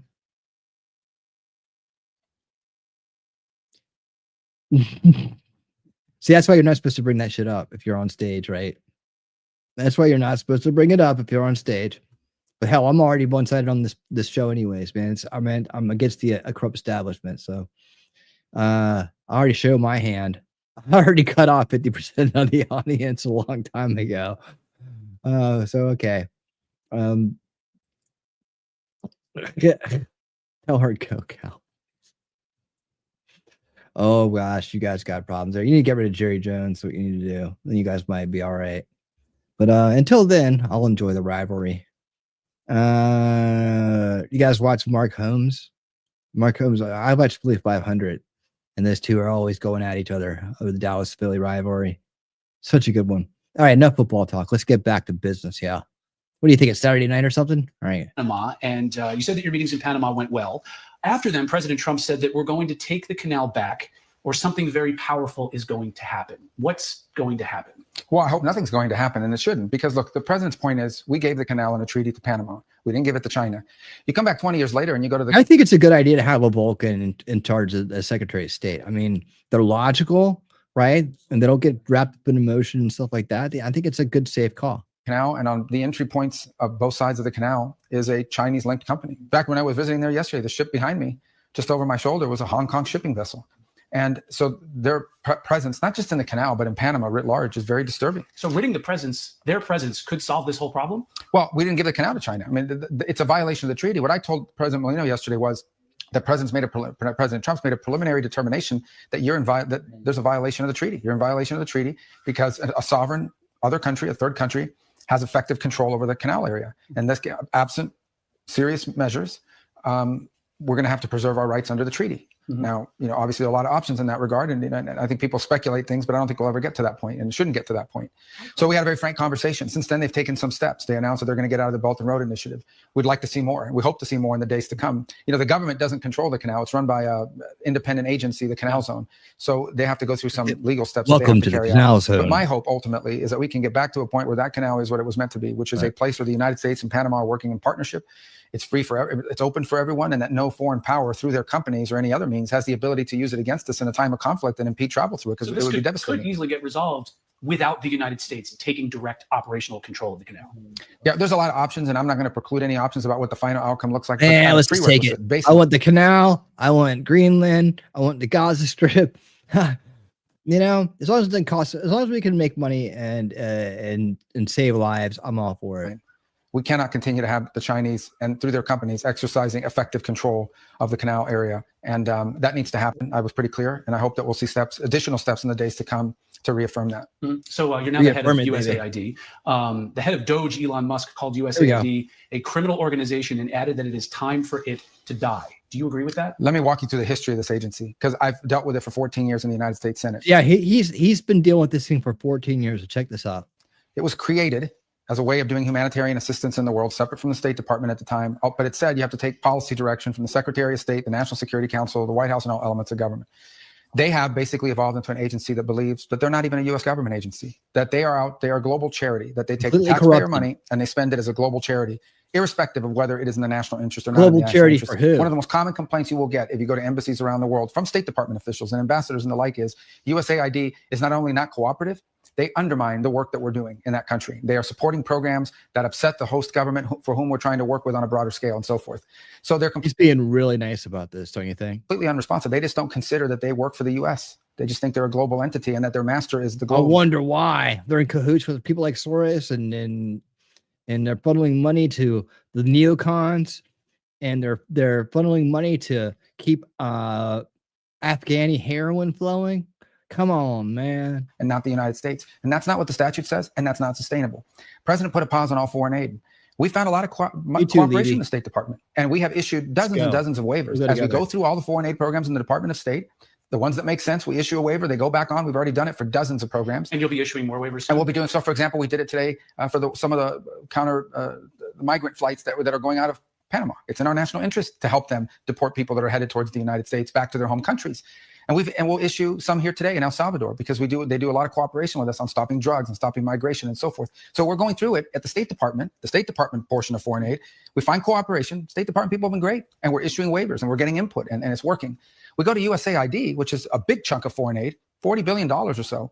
They're completely uncooperative. They won't tell you what the programs are. They refuse to answer questions. They try to push through payments. Even after the executive order, they were still trying to push money through the system. Can it be reformed? Dirty business. Well, that was always the goal, was to reform it. But now we have rank insubordination. Now we have basically an active effort where their basic attitude is we don't work for anyone. We work for ourselves. No agency of government can tell us what to do. Not anymore. So the president made me the acting administrator. I've delegated that power to someone who's there full time, and we're going to go through the same process at USAID as we're going through now at the State Department. I think there are this is not about getting rid of foreign aid. There are things that we do through USAID that we should continue to do that makes sense. And we'll have to decide, is that better through the State Department or is that better through something reformed USAID? That's the process we're working through. There are things that are happening in USAID that we should not be involved in funding or that we have a lot of questions about, but they're completely uncooperative. So we had no choice but to take dramatic steps to bring this thing under control. So it could exist in the future, USAID. Well, the aid, I think it's important to separate USAID from aid programs, okay? Because everybody's acting like somehow these aid programs are impossible without an agency. It's very process-oriented. I mean, do you think that we'll still be the most generous nation on earth at the end of this process? I think we'll be the most generous nation on earth, but we think we're going to be the most generous nation on earth in a way that makes sense, that's in our national interest. We are going to fund programs that make America stronger or safer or more prosperous.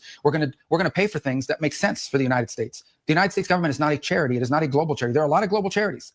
And they should go to, if you want to be involved in global charities, go join a global charity, raise private money and spend it on whatever you want. But this is taxpayer money. It's not my money. It's not their money. It's our money. It's taxpayer money. And we have an obligation, if we're going to do foreign aid, to do it in a way that makes sense, that doesn't support our enemies, and that actually is aligned with, makes sense within the context of our foreign policy. And the people at USAID, at the top levels especially, have been completely uncooperative. They don't view themselves that way. They're insubordinate. They refuse to provide access. They refuse to provide information. Not now. They don't provide access to Congress.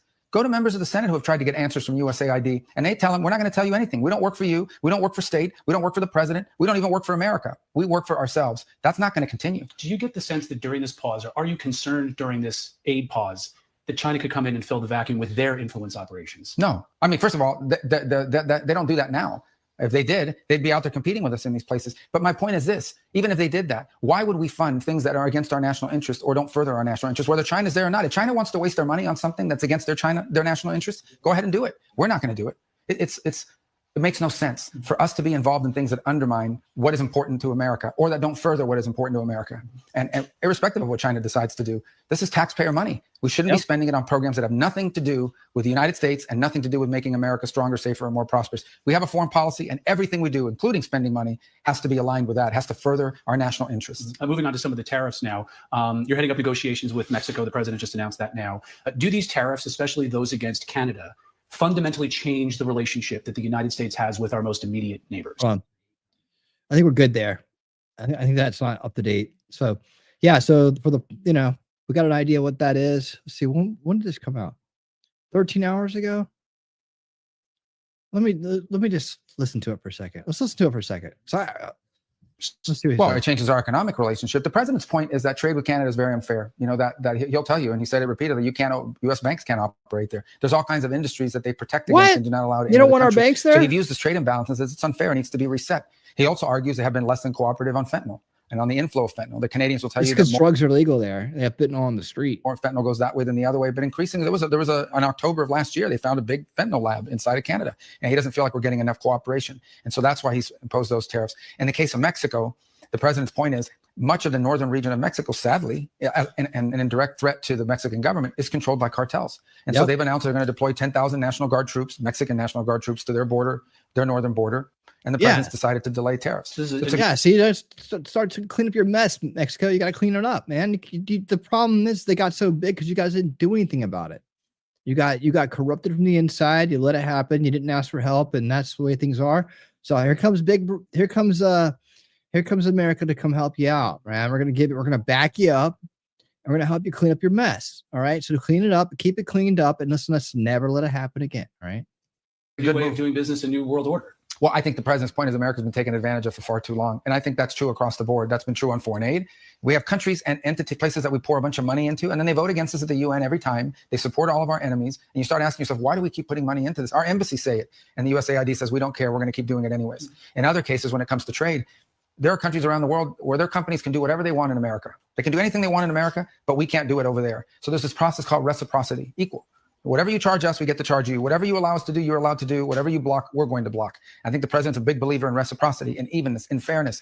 For some reason, I don't know how this happened, but over the last 20 or 30 years, we felt like it's okay for countries to take advantage of us. And that's just not going to continue under President Trump. Okay. Yeah, those were the cuck years. We're out of the cuck years. Cuck years are over. Now we're back into man years. This ain't happening no more. Right? Cuck years. That was the Biden years. That was the Obama years. That's what the Bush years.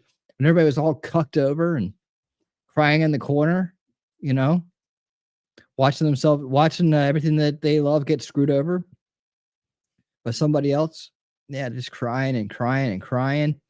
Those years are over, man. We're done with weak leadership and weak people and bought out, corrupted pieces of crap with subverted minds. We're done with that shit. Thank you for joining us. Thank you. As part of all of this, the president again said that Canada should be our cherished 51st state. Is he serious? And are you working on that at the State Department? Well, we're not involved in a negotiation to make them a state. And obviously, I think what we're focused on right now is what's most immediate in front of us. And that is that there's tariffs. That's obviously going to have an impact on our relations with them. We're still neighbors. We'll always be neighbors. Canada will always be our neighbor. Mexico will always be our neighbor. We can't move. You can't move to another neighborhood, right? So we're going to have to live alongside each other. And I hope we can find agreements. Again, we're the Department of State. We're the diplomats. So we're looking for ways to find things that are amicable. But I do think that neither Canada... Amicable cream? All right. We're good with this. Thank you, Marco. Good job. So far, you're doing good so far. Good job. We have to move on because there's other things to cover, and we need to cover them, and that's the way it's going to be, and we're going to like it. All right. So, I wanted to what's J6 to the ball? What's J6 to the border? Let's do that real quick. Well.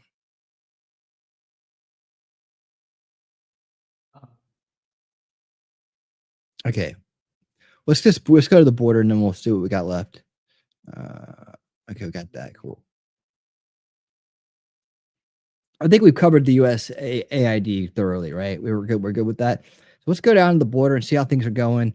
And let's see. Do I want to start here or do I want to start deeper? Oh, I know, Shelly. I know. Let's see.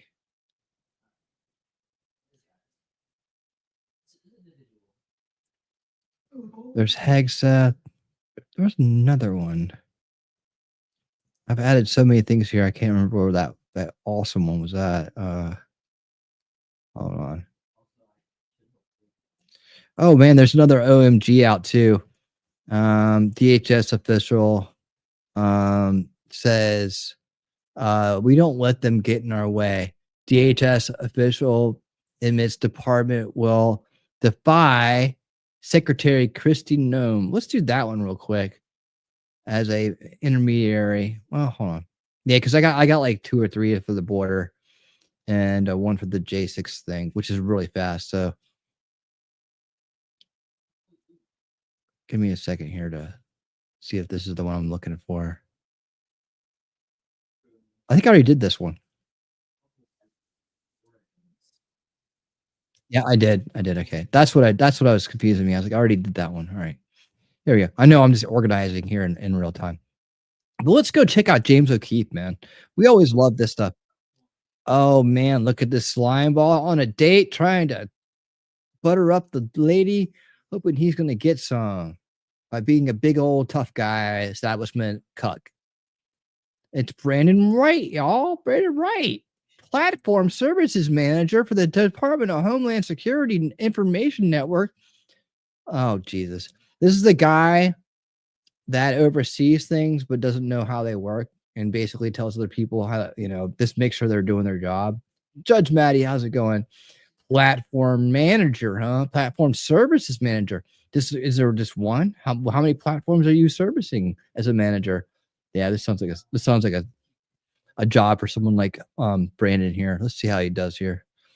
Homeland Security Information Network. He's an IT guy. All right, he's an IT product manager, basically. Christy, Noah. I fucking hate her. Ladies, how many of you would walk out at this point? I don't know. You probably would sit there for the entertainment value. I fucking hate her. So dramatic. Did you win an Oscar for that? So the secretaries can set the priorities for the department. They can't actually tell us He's got Chinese symbols on his arm. what to do. We don't Look at him. agree He got them China symbols on his arm right there. with those priorities. There's a lot of room for interpretation. Look at that. Is that it's a bird hospital. Let's look at a dot line. In terms of how we interpret what those priorities are. Meet Brandon Wright, a platform services manager for the Department of Homeland Security. Brandon Wright states to our undercover journalist how he will defy Kristi Noem's orders. Oh, Wright also said will he you won't let now? Kristi Noem get You in think his so, Brandon? The truth is, we don't let them get in our way.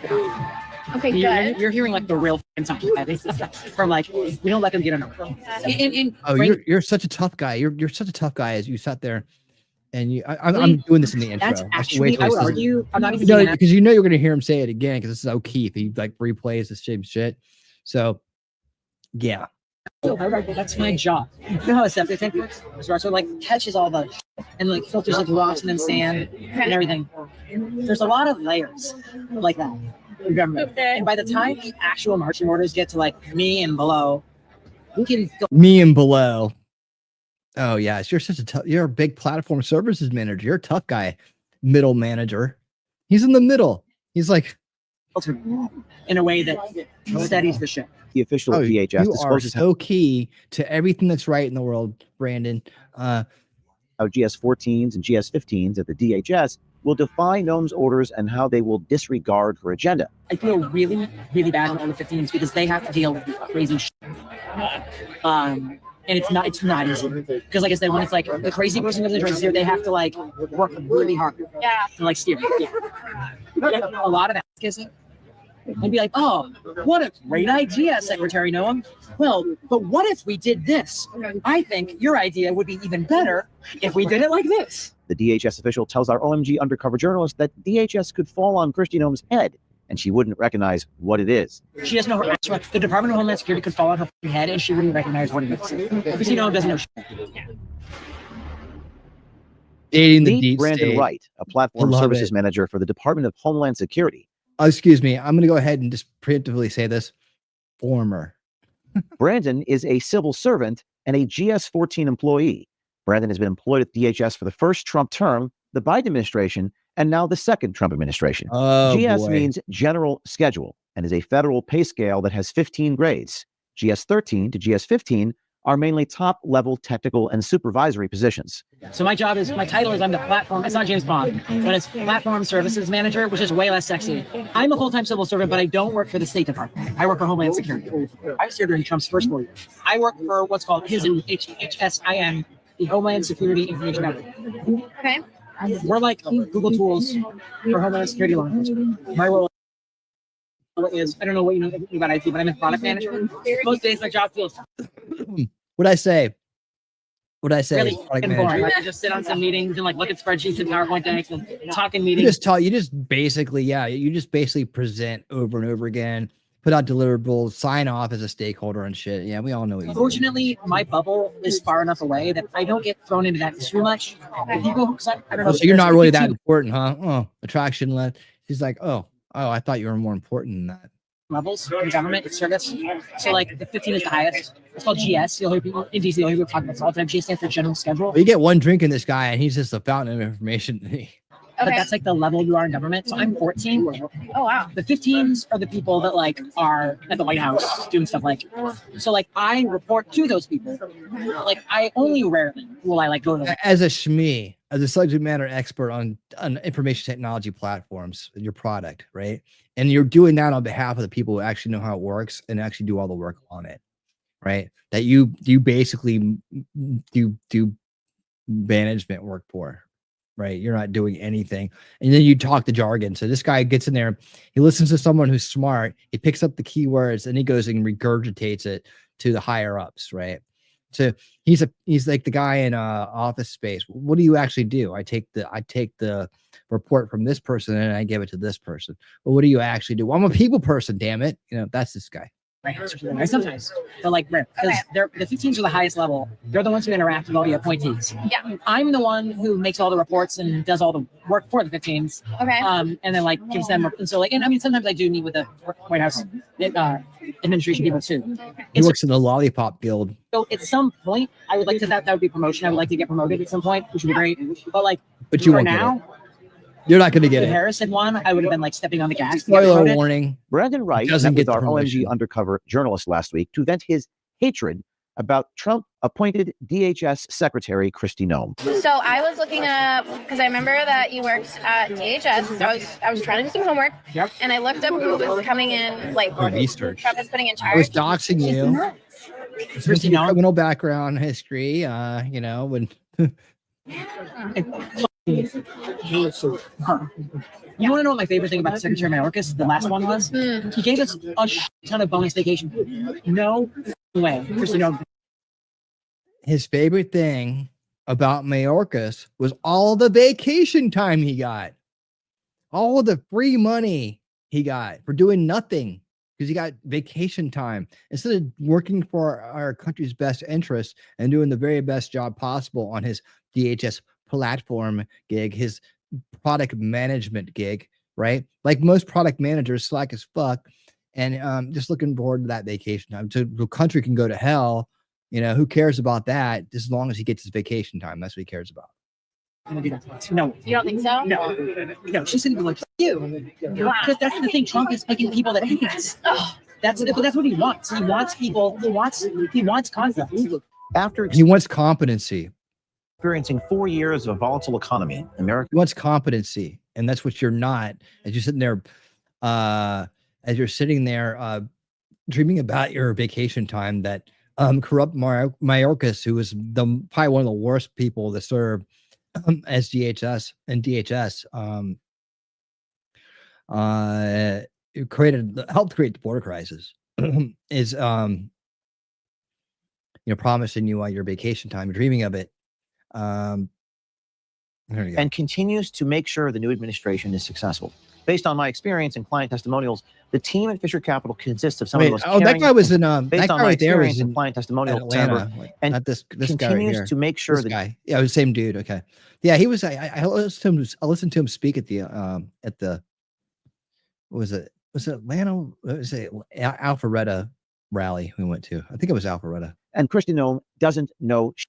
Tell me what you hate about it. DHS could fall on Kristi Noem's head. Here we G.com. go. The Here we go. DHS official tells our OMG undercover journalist that DHS could fall on Kristi Noem's head and she wouldn't recognize what it is.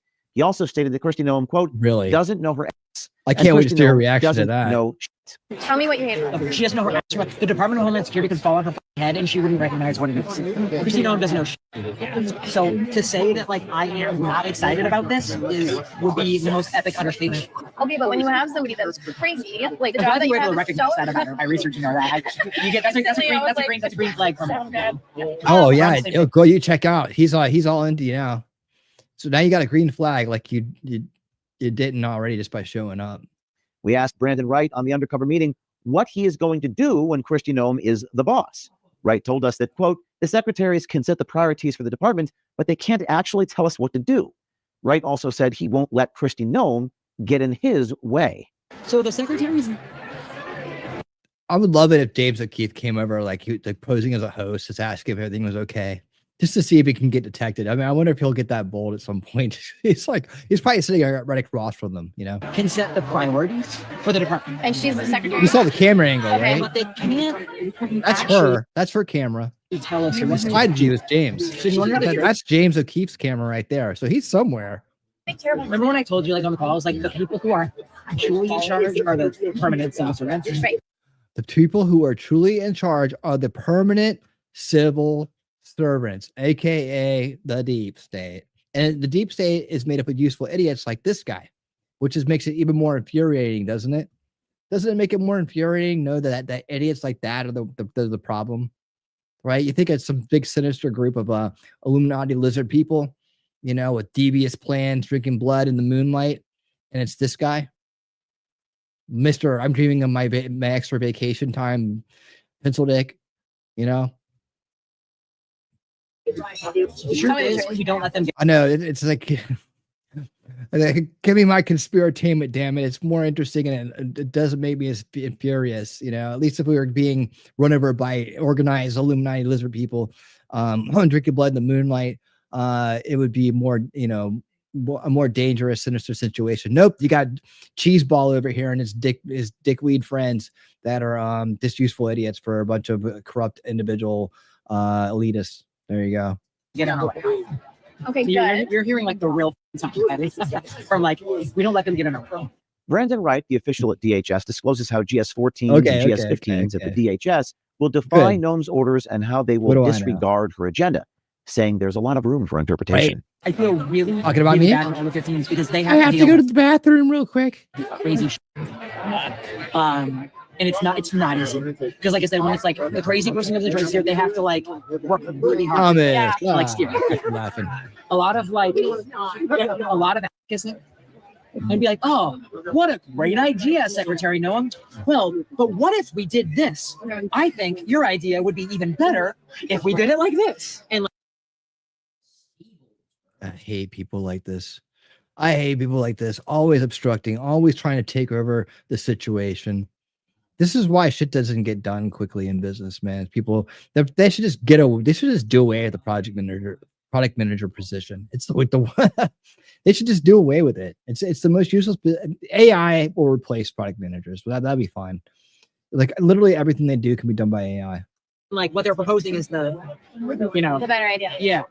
Well, let's say she doesn't take their idea and she's like, no, I want to be I love the way that, the James O'Keefe, I love the way he's getting all the insight. I mean, we know a lot of this. We can imagine this is the way they obstruct things. Like the last guy, remember the last guy they had on here? And he was talking about how they're going to we'll just take that to committee, sir. We'll just take that to committee, sir. We're going to form a committee on that, sir. And then years go by and you get nothing, right?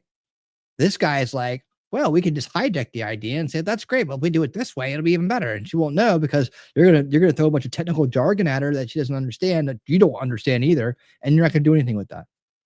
You're gonna make it seem like it's important because you're put in a position of trust, and you're gonna abuse that trust because you're a demoralized, corrupt individual. Is there something you can do about that? Trying to use words tattooed It's very on your complex. arm. And in some ways, it's very stupid. So, but they can set the priorities. I would put it to you like this. If we, especially the 15 leaders, but even going down 14 and everything below, we don't agree with those priorities, there's a lot of room for interpretation in terms of how we interpret what those priorities are. Brandon Wright states to our undercover journalist how he will defy Kristi Noem's orders, stating that when marching orders from Noem reach him, he can filter them, drawing an analogy to that of a septic tank. And as it goes through the layers of government, he will defy those orders. FYI, guys, this is going to be the last of the top news and updates for the day. We'll get to the rest of it on Thursday. We're going to go right into Trump's executive order press conferences right after this. So stay tuned. Or something like it. It all looks like sewers, right? Sewer, yeah, but it's like a private lot, and it starts off with like a bunch of layers of like rocks, and there's like Okay. different layers of rocks, so it like catches all the and like filters into rocks and then sand and everything. Once you just get a gravity filter, you can just, you don't need to do all that. You just get, I guess if you're, I don't know what he's talking about, but this guy's an idiot. There's a lot of layers like that in government, Okay. and by the Oh my time God, you're the actual funny marching and orders get to like smart. me and below, we can filter in a way that steadies the ship. So you can Tell like me more interpret about your it in a corrupt way job. that makes more sense. Now you're thinking in the right place. Okay. No, As yeah. long- Oh, she just got reaffirmed. She got a good girl for that. She got an atta girl. Now you're thinking and you're very sharp. Oh yes. Now you've got his approval. Oh, I bet you're very attracted to him at this point. As long as they don't cut our budget, again, that's the number one thing they can affect with our budget. Okay. If they cut our budget, that's that. We can be screwed. If our budget goes away, we're. In recent months, many of our fellow Americans experienced unprecedented. And James is very good about putting in the second commercial in there. And if I ever had sponsors, I would, he's good. Got to do good. If you make videos like this, let's see what the final state here is. All right, bring us home, James. Colleagues are freaking out because Kristi Noem has been appointed to DHS. With her being as conservative as she is, I'm like, okay, what if there's people that work like in your team, or maybe there's like a 15 or something? What if they're neurodiverse or LGBTQ? Yeah. Like, do you think she's gonna target them or like try to make their lives worse? That's actually a really good question. The biggest thing this administration is super anti-trans. And so like having you, we've got a lot of trans people. They're freaking out. My trans colleagues are freaking out. Good. If you're on the inside of any government institution and notice corruption, lies, deception, fraud, or abuse, reach out to us on our OMG hotline at 914-491-9395. Call that number or shoot us a message on Signal at that number. Okay, yeah. Thank you. Does anybody use Signal? Is that a good thing? Should I use it? What would you use it for? All right. So there we have it. Let's get on to our feature presentation here at the end of the show instead of the beginning. We're going to do it this way today. Boy, that was hilarious. I love those. Those are so good. I could watch this all day. I'll save that on it. Okay, well, this is kind of, you know what? I love any excuse to do this, right? During this show, any excuse to play this. Well, there's a lot of clips I like to play. Most of them have to do with super chats, but I do like this one too.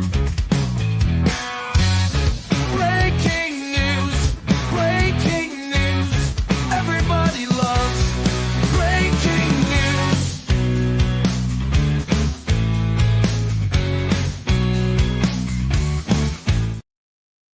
Breaking news, everybody. Breaking news. You're not going to believe this, so I'm just going to play it.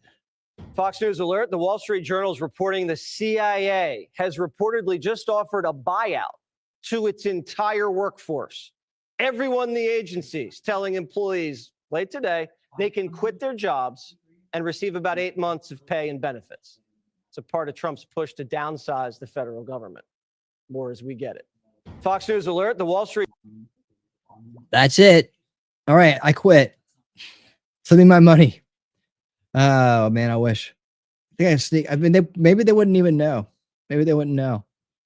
But are you sure? Maybe they wouldn't know. I'd like to get 8 months of pay. Hang on a second. Okay, I had to sneeze there. Wow, right? Jacob's happy. Do it, says Wolfram. Do it. WTF, says Ellie. Bet he was looking for a trophy wife so he can bring his boyfriend on the side. No, he'd bring his friend over to screw her while he cried in the corner. I love like one of those corner crybabies. Bless your heart. Thank you so much. I think OMG will get a White House press. They should. They really should be ahead of most people. Of course, they do undercover stuff, so I don't know if they're interested in covering press conferences and whatnot. But again, Jacob Castro, have you applied and put down my name as the media source? You can go down there and get it done. I don't even know if you live near DC. You go think about that. You go to the Oval Office and sit there and watch Trump sign executive orders, because that's what we're going to do right now. Let me go ahead and get that all on screen. I just want to throw that breaking news at you real quick.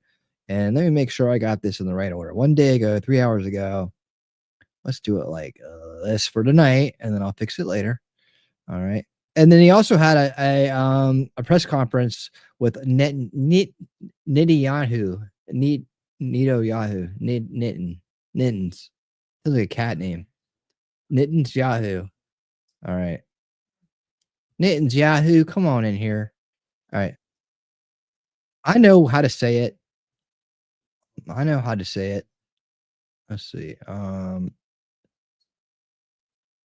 I call him Nittins Yahoo, like mittens of kittens.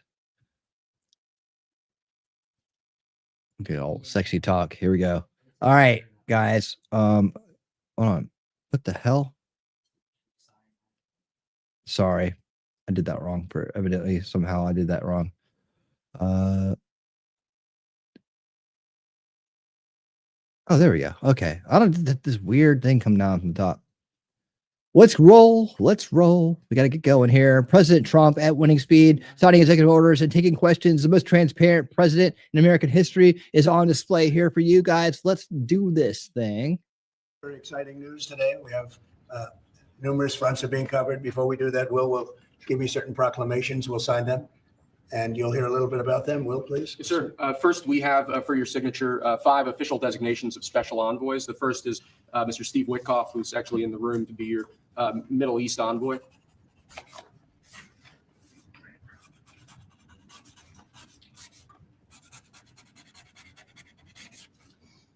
Where is Steve?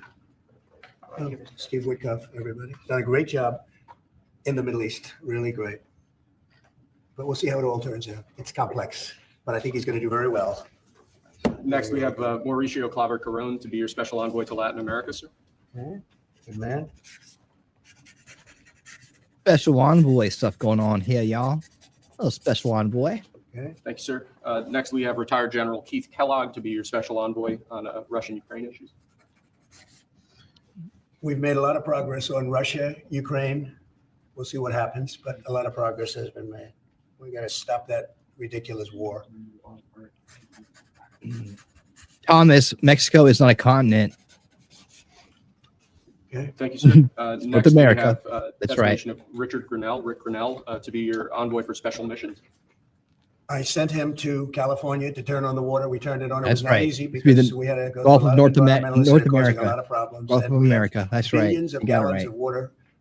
It was on 3 days ago. You probably saw. Should have gotten a lot of press, but it didn't get much. All we're doing is giving Los Angeles and the entire state of California virtually unlimited water, which they could have done 5 years ago, which I told them they should do, but the environmentalists stopped them. And we opened it and we did it regardless of the state. And now the state seems to be very happy. I spoke with Gavin Newsom. Ellie, I literally did 2 back-to-back shows reading directly from the White House website of the first batches of executive orders from day one. The shows were out there. Literally where I was doing it from. And he's very happy. I almost called him by the other name, my little nickname for him. But I think they're all happy. They have a lot of water in California. Too bad we didn't have it about 2 months ago, right? New scum. That was, by the way, that was a big move. We have. I don't know if you saw the pictures that were released of the water pouring. I agree, down Thomas. From the Pacific Northwest and Canada and lots of other places, and it's a pretty amazing sight. Mr. President, we're going to have a big Friday trip as well. He had a very big Friday trip. You're right. We'll talk about that. He's a good man, Rick. Lastly, sir, we have a designation of Mark Burnett as your special envoy to the United Kingdom. You know, Mark Burnett is. Yeah, one thing you don't get from the White House Should be good. website is Trump He's certainly talking done a as great he signs job. them. Friend of mine and very talented guy. We have very talented Explaining people his working reason for for us. signing them, taking questions from the press. It's a beautiful thing. I'll hold that one up because Mark gets so much television. We'll hold it up, right? He'll be thrilled to see it. He's going to do a good job. Thank you, sir. Next, your administration has smashed records for appointing large numbers of highly qualified, capable people at all levels of the federal Merit-based. government. These are 28 sub-cabinet level officials being appointed to a number of different departments and agencies. Some of them are quite important positions like departmental general counsels, but these are people who have been pre-vetted and have received your approval previously. Very good.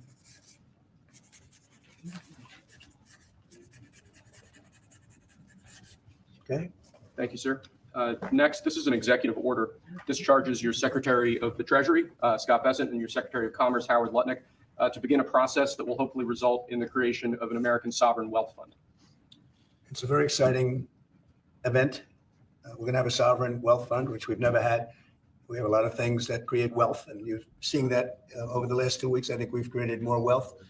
Other people have created de-wealth. The people, my predecessors, we're creating a lot of wealth. Scott, maybe you'd like to say something about it, and I'd ask also Howard to say something about it. Yes, sir. This is very exciting. We're going to stand this thing up within the next 12 months. We're going to monetize the asset side of the U.S. balance sheet for the American people. We're going to put the assets to work. And I think it's going to be very exciting. We're going to study best practices that's done around the world. It'll be a combination of liquid assets, assets that we have in this country as we work to bring them out for the American people. The extraordinary size and scale of the U.S. government and the business it does with companies should create value for American citizens. If we are going to buy 2 billion COVID vaccines, maybe we should have some warrants and some equity in these companies and have that grow for the help of the American people. So I bring all these things together. I think Scott and I will create an amazing sovereign wealth fund for you, sir. So other countries have sovereign wealth funds, and they're much smaller countries, and they're not the United States. We have tremendous potential in this country, tremendous. You're seeing that, what's happened just in a short period of time. And as an example, TikTok, we're going to be doing something perhaps with TikTok, and perhaps not. If we make the right deal, we'll do it. Otherwise, we won't. But I have the right to do that, and we might put that in the sovereign wealth fund, whatever we make, or if we do a partnership. Sovereign wealth fund. Very wealthy people, a lot of options, but we can put that as an example in the fund, and we have a lot of other things that we could put in the fund. And I think in a short period of time, we'd have one of the biggest funds. And some of them are pretty large. I must tell you, like the Saudi Arabia fund is on the large side, but eventually we'll catch it. But we're going to create a lot of wealth for the fund, and I think it's about time that this country had a sovereign wealth fund. And these two gentlemen and some others are going to work with them very closely, and they'll be heading it up, and they're going to do a great job. Two highly respected people that have done unbelievably well in the world, in the real world. So that's a big deal, huh? Yes, sir. I think it's going to create value and be of great strategic importance. Mr. President, why is it important for Elon Musk to have access to the payment systems at Treasury? Well, he's got access only to letting people go that he thinks are no good if we agree with him. And it's only if we agree with him. He's a very talented guy from the standpoint of management and costs. And we put him in charge of seeing what he can do with certain groups and certain numbers. Some of the numbers are horrible, what he's found.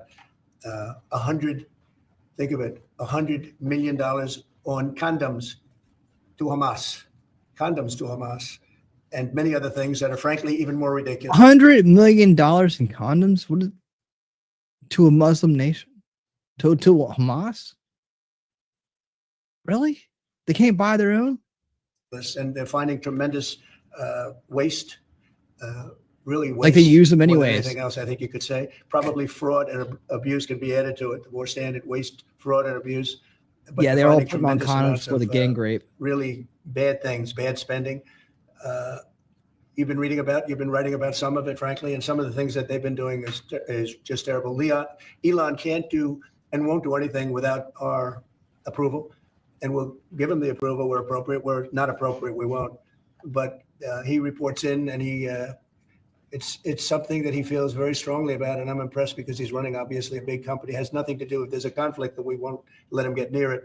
But he does have a good natural instinct. He's got a team of very talented people. We're trying to shrink government, and he can probably shrink it as well as anybody else, if not better. Where we think there's a conflict or there's a problem, we won't let him go near it.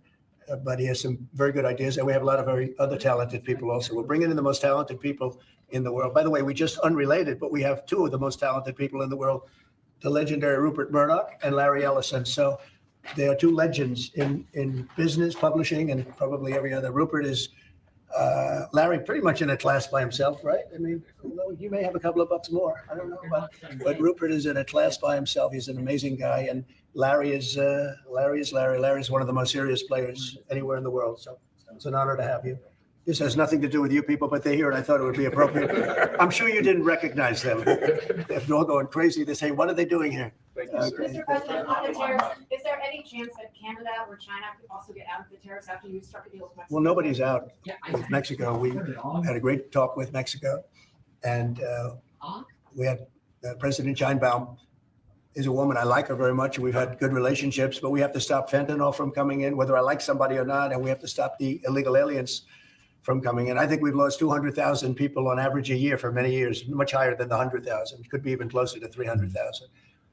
And they've agreed to put in 10,000 soldiers permanently, like forever, 10,000 soldiers at their side of the border and stop fentanyl and illegal aliens from coming into our country. They have a big incentive to do. Other than that, we've agreed to talk and consider various other things. We haven't agreed on tariffs yet, and maybe we will, maybe we won't. But we have a very good relationship. I also spoke with Prime Minister Trudeau of Canada, and we had a good talk in the morning, but I did ask him a couple of questions, like, banks aren't allowed to do business in Canada. Canada is very tough. Canada is very, we're not treated well by Canada, and we have to be treated well. Banks are not, as an example, allowed to, that banks, American banks are not allowed to do business in Canada. Can you believe that? And that's one of many things, and we talked about it, and I think we'll win most of the subjects. But for some reason, a lot of things. Hey, truth is freedom. What's up? Canada. I noticed that in the first term, you deal with people, and after a while, you begin to realize, like you learn that Larry Ellison's very tough to do business with. Okay, he's a very tough guy. I mean, I'm sure you're shocked to hear that. But Canada is very tough. They're very, very tough to do business with, and we can't let them take advantage of the U.S. They don't take our agricultural product for the most part. They don't take our cars. They make cars, but they basically don't take our cars. And we don't need. And look, I think it's a Canadian car. What car is made in Canada? We're going to have another good conversation today. We're actually speaking at 3:00 again, but we don't need them to make our cars. We don't need them to give us lumber. We don't need them for agricultural products because we have all the agriculture we need. They don't take our agricultural product for the most part, our milk, dairy, etc. Because it's all full of a little poison. bit they do, but not much. We take theirs. And as far as cars are concerned, they took in a big percentage, almost 19% of the market. And, I wouldn't mind making our cars in the United States. So we have a problem there. I'd like to make they're making our cars there in the U.S. We don't need Canada to make our cars. With that being said, we're going to have another call at 3:00. We had a call this morning. It was a pretty good call, I'd say.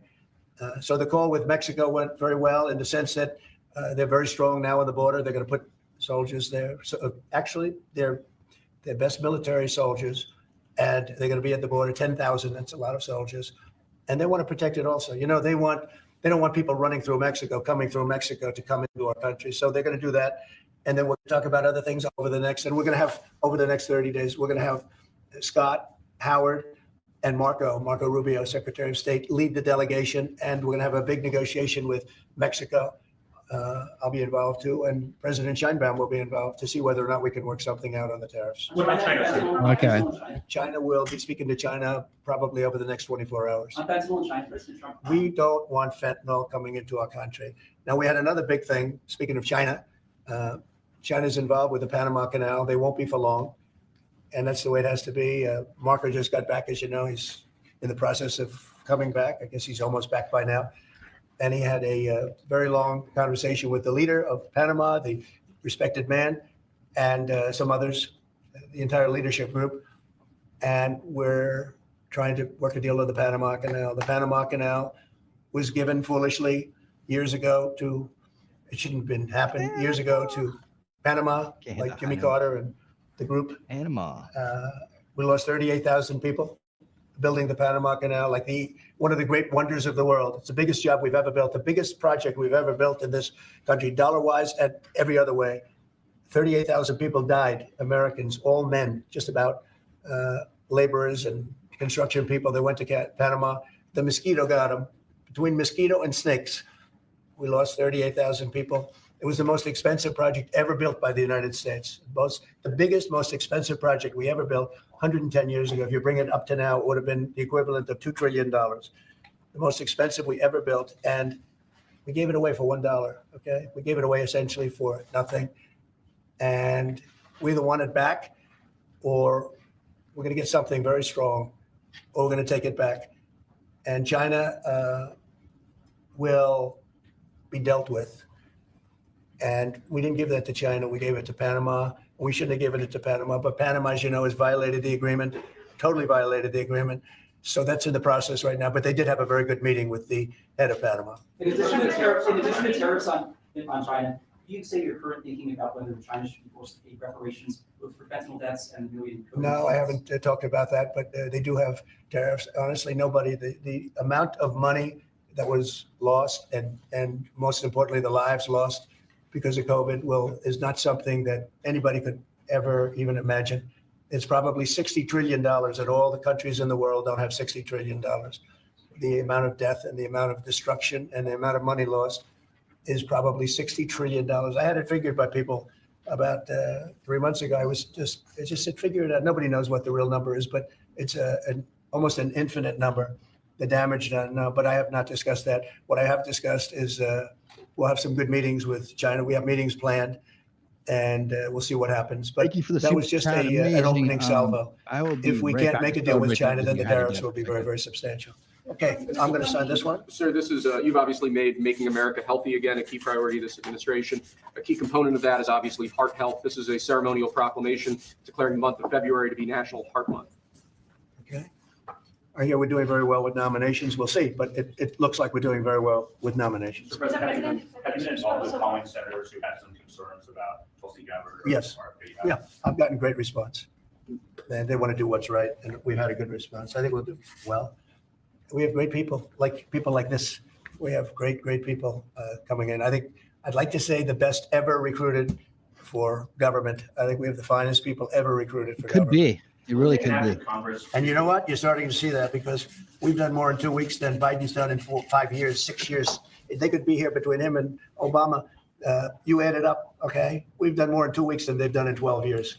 Will it take an act of Congress to do away with USAID, or you believe you have? I don't know. I don't think so. If not when it comes to fraud.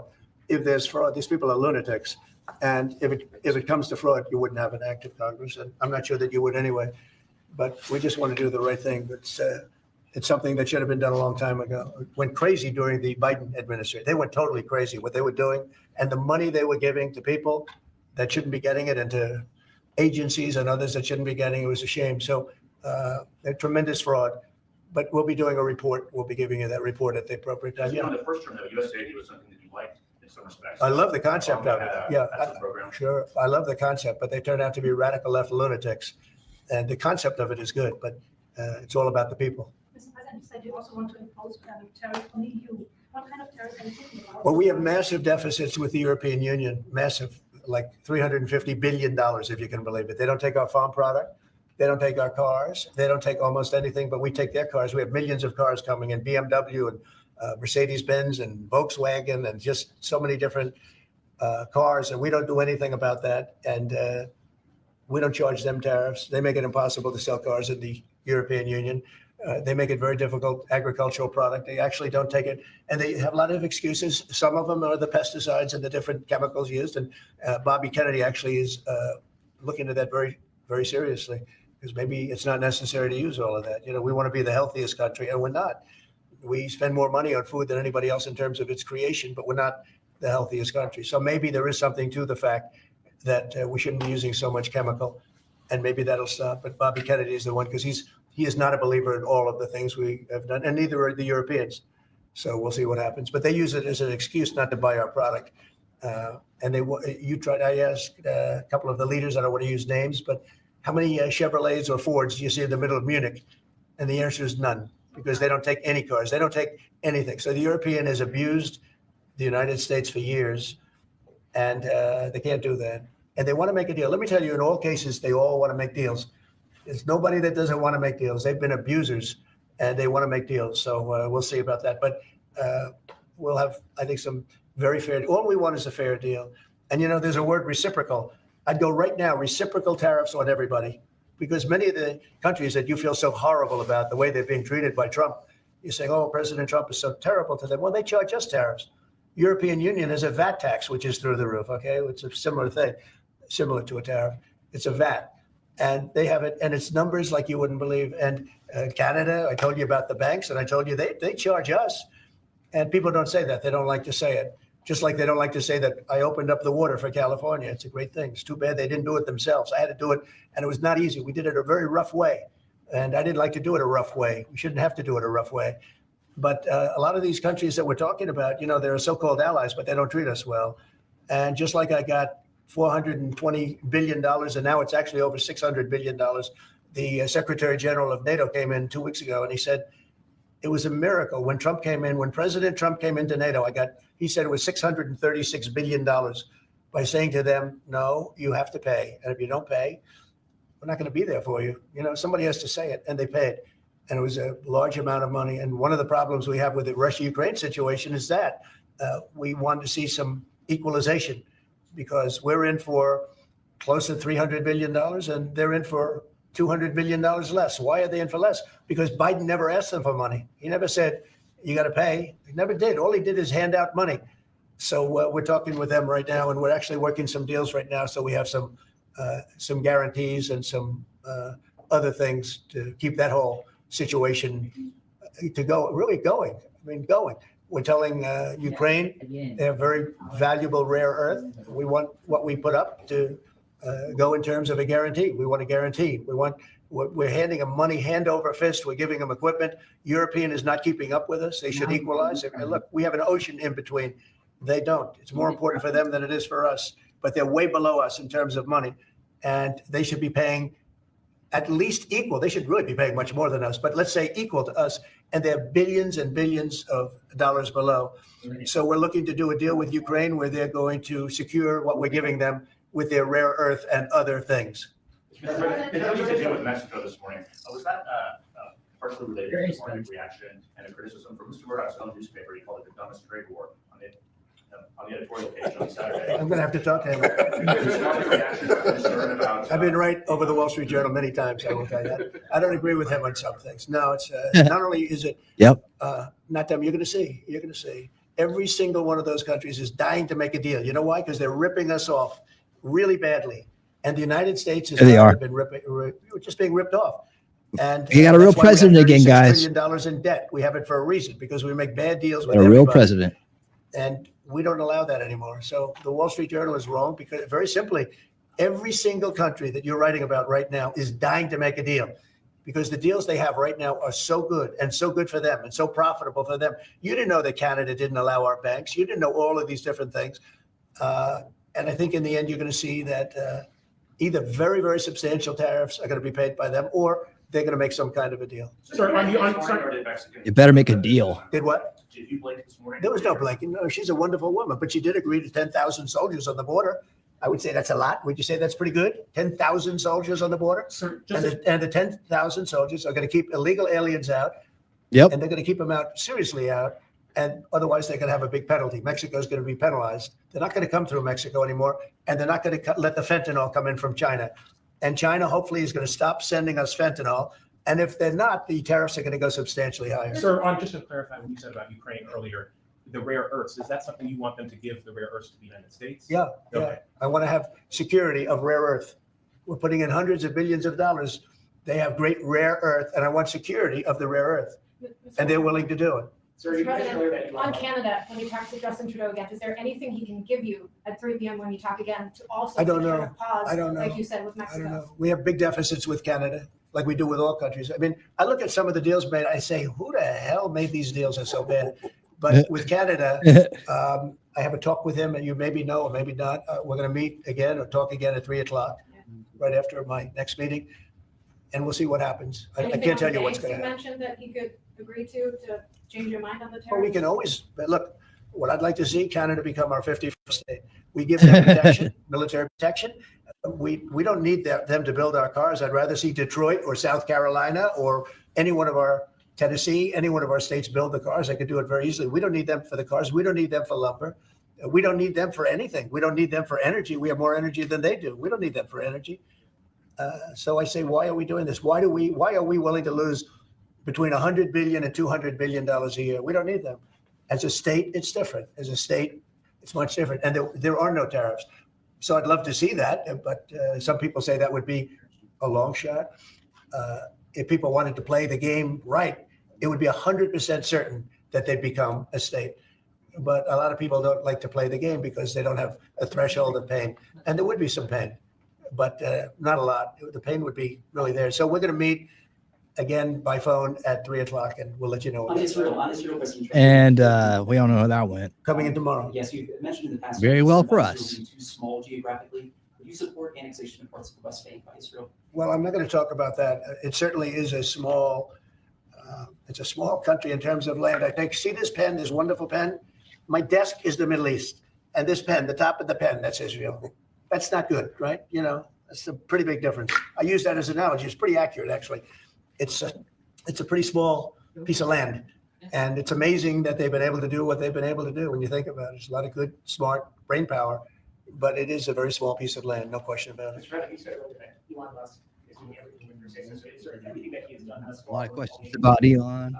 Shutting off access, getting access to their kids, that all has you're okay with all of that? For the most part, yeah. If we, I mean, if there was something that didn't have my okay, I'd let you know about it really fast. So you think there's some areas where you wouldn't let him work because he has conflicts of interest? If there was a no, I haven't seen that. And he would know not to do it. So we haven't had that yet. But if there was a conflict, we would let him work in that There's area. already reason regarding Panama that you're going to make a deal where the U.S. is going to take it. How long do they have to make that sort of deal? And are you still meeting on the table? We're going to meet with Panama on Friday at about 3:30 in the afternoon by phone. And maybe there'll be some representatives that, you know, here or there. But we're going to be talking to Panama on Friday, essentially. And they've agreed to certain things, but I'm not happy with it. On the Middle East, Mr. President, if I may, do you still have doubts that the ceasefire will hold? On what? On the Middle East, do you think the ceasefire I will hold? have no assurances that it'll hold. I mean, I've seen people brutalized. Nobody's ever seen anything like it. No, I have no guarantees that the peace is going to hold. Steve, you might want to say something about that. Steve Woodcock. It's holding so far. So, and we're certainly hopeful, and that's the president's direction. Get the hostages out and save lives and come to hopefully a peaceful settlement of it all. So far it's holding. Mr. President, on a different topic, questionnaires have been going out to FBI agents across the country who were involved potentially in the investigation. Do you think anyone involved at any level should be fired? Asking about the FBI agents. Well, I think the FBI was a very corrupt institution, and I'm a victim of it in a true sense. I was able to beat it, but other people have been treated horribly. I think the FBI had a great reputation. I think its reputation was really damaged badly, as is DOJ. Look at what they've done in terms of weaponization. Look at what they've done to a political opponent. Probably got me elected by what they did. Or I think I was doing well anyway, but they might have got me elected. But you know what? We have to have pristine, beautiful, perfect law enforcement. And what we want to do, and Kash is the one to do it. He's the one guy that is going to do it. We have to bring the reputation of the FBI. We have to bring the fact of the FBI back to what it could be. Not even to what it was, even better than it ever was. Because who would have thought that the FBI could have been corrupted like they were corrupted? Who would have thought that would have happened? Who would have thought they would have been used to go after, political opponents, essentially, but me being the number one, and so many other things beyond that. And they've been and hurt you can very learn badly. all about the history of that in J. Michael Waller's book, Big Intel, which we covered on Unread the Game. Highly recommended book here. That gives you the backstory on how our intelligence agencies went from Cold War heroes to deep state villains. And we'll see what happens. But Kash is the one to do it. And I hear he's doing very well. Kash will straighten it out. We have great confidence that we can make the FBI great again. Okay, one or two more. And that's what he's going to do. We're also currently just about to finish up Government Gangsters by Kash Patel on Unrigged the Game every Monday night, 7 p.m. Eastern. We read books that tell us how the game's been rigged and how we're going to unrig it. Books with solutions in them for people that are right there in the middle of all of it. So you enjoy that and you want to get back to reading books and join a bunch of people who are into that.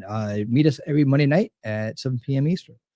Tulsi Gabbard's nomination is. Say it. Tulsi Gabbard. Yeah, I think Tulsi's going to be doing okay. I'm not sure. I can't guarantee anything, but she's liked by so many people, especially people in the military and law enforcement. She has a little bit of trouble with some senators over her thoughts on Edward Snowden. I know Snowden, you've mentioned in the past you're thinking about pardoning him. Yeah, she cleared up all that Snowden stuff. No, I don't talk to her about it right now. I just, people feel very differently. Some people think he should be pardoned, and some people think it would be a terrible thing to do, but I don't get involved in that.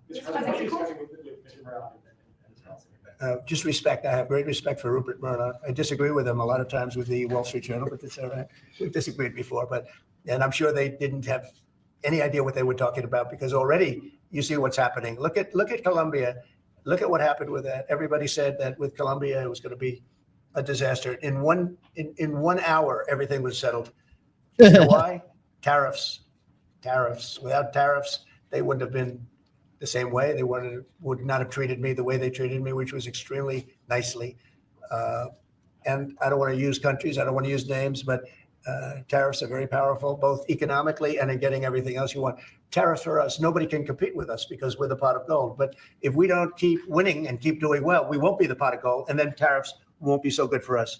But when you're the pot of gold, the tariffs are very good. They're very powerful, and they're going to make our country very rich again. Thank you very much, everybody. All right. I don't know. Thank you, guys. How is the market? All right, there you go. That's the first one. So now we're caught up on that. We got one more to go. But before we get there, we got some business to take care of here. We got some business to take care of, and it looks like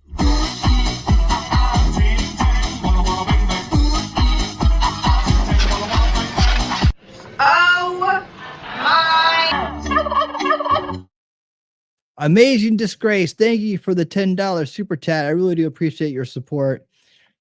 Please forgive me for losing my tongue tonight. Cheap Scotch does that. Oh man, you're awesome. Don't you dare worry about it. Don't you dare worry about it. You're doing great. Come here and let it all out. We'll have a good time.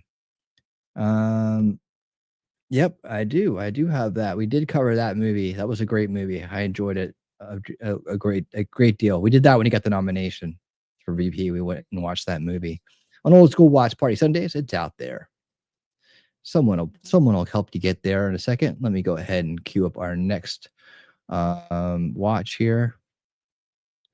Let's see, where were we at? Right to that one, and then this one. Okay. Like I said, we have a real president again, and a real president is always at work for the American people. And as I explained at the beginning of the show, he's moving so fast it's even hard for me to keep up with him, and that's amazing. That's absolutely amazing. So let's enjoy even more of our country getting set right and explanations for everything, which we forgot was even possible, I believe. Okay. Thank you very much. We had a busy day.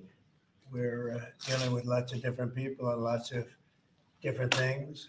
We had some terrific people in today and trying to solve some of the problems that are going on. This is from earlier today. The country.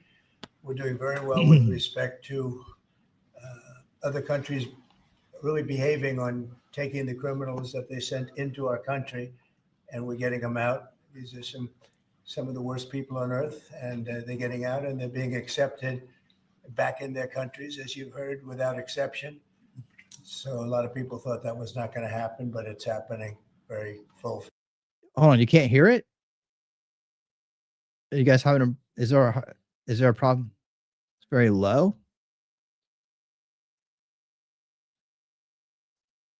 Force. And we're getting some very, very dangerous people out of our country, which is very important. Well, perhaps we'll go through. You must be talking really slow. Yes, sir. So earlier today, before the press came in, you signed a commission appointing Chris Wright to be your next Secretary of Energy. We have another commission prepared for your signature, sir. This is Doug Collins to be Secretary of the VA. Doug Collins of Georgia. Two very good. Doug Collins is awesome. I'm so glad he's back in the mix. He's one of the good guys for sure. Okay. Thank you, sir. Next up, in light of numerous actions taken by a number of bodies of the United Nations, which exhibit a deep anti-American bias, we have an executive order prepared for your attention that would withdraw the United States from the UN Human Rights Council, would withdraw the United States from the UNRWA, which is a refugee organization, and would also review American involvement in UNESCO, which has also exhibited anti-American bias. More generally, the executive order calls for a review of American involvement and funding in the UN in light of the wild disparities in levels of funding among different countries that, as you've expressed previously, is deeply unfair to the United States. So I've always felt that the UN has tremendous potential, It's not living up to that potential right now. It really isn't. Hasn't for a long time. It has. There are great hopes. Let's get for rid of it. But I don't think so. It's not being well run, to be honest, and they're not doing the job. A lot of these conflicts that we're working on should be settled, or at least we should have some help in settling them. We never seem to get help. That should be the primary purpose of the UN, the United Nations. And again, it's got great potential, and based on the potential, we'll continue to go along with it, but they got to get their act together. How about we just get rid of them? They won't get their act together. So. Well, they got to be fair to countries that deserve fairness. They have some countries, as you know, that are outliers, that are very bad, and they're being almost preferred as countries to those that do their job and are doing a good job. And they have to really, they're going to end up losing a lot of countries. They're going to end up losing their credibility like other organizations, and then they're going to be nothing. The potential of the United Nations, and not everybody agrees with me on this, the potential of the United Nations is fantastic if properly run. So we'll see what happens. How much money are you willing to take away from them? All of it. We're taking away a little bit, but we're not looking to take away money. This is so important that we're really, as you know, the United Nations is largely funded by us. But yeah, and it shouldn't be. It should be funded by everybody. But we're disproportionate, as we always seem to be. But it's something that if it ever lived up to the potential, in 10 minutes it would make up the difference. That's the kind of power it could have. Right now, it doesn't have that power. Next, sir, this is a national security presidential memorandum that seeks to impose maximum pressure on the government of the Islamic Republic of Iran. Many of these provisions are similar to actions that your administration took during your first administration.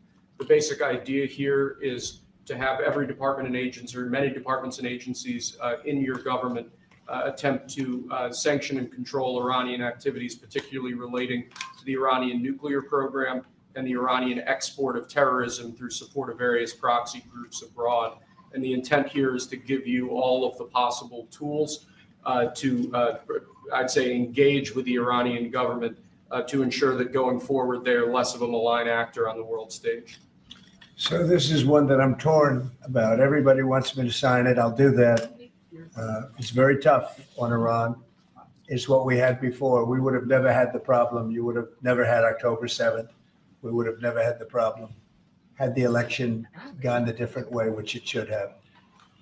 But this one, I think, more than made up for it. I think we're doing things that it shows that more than made up for it, much more historic. The Iran situation, hopefully, I'm going to sign it, but hopefully we're not going to have to use it very much.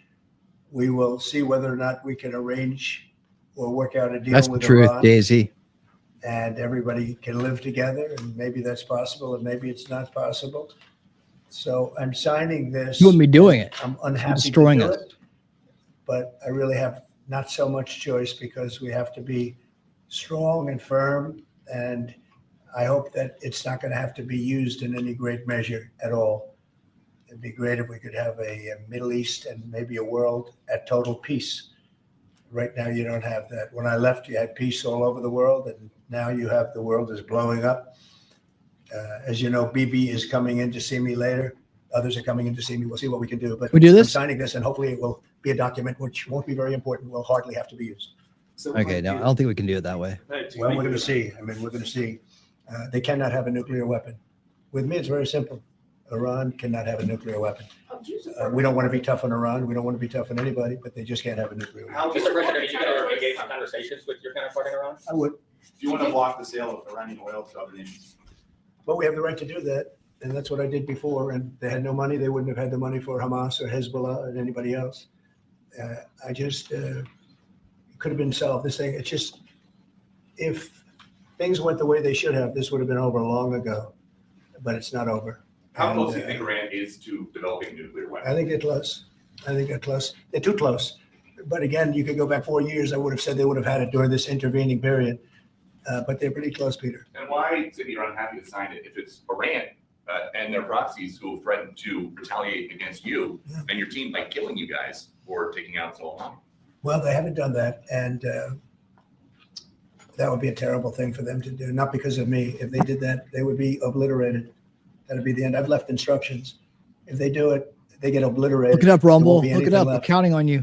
And they shouldn't be able to do it. And Biden should have said that, but he never did. I don't know why, lack of intelligence perhaps, but he never said it. Sold out, corruption. If that happens to a leader or close to a leader, frankly, if you had other people involved also, you would call for total obliteration of a state that did it. That would include Iran.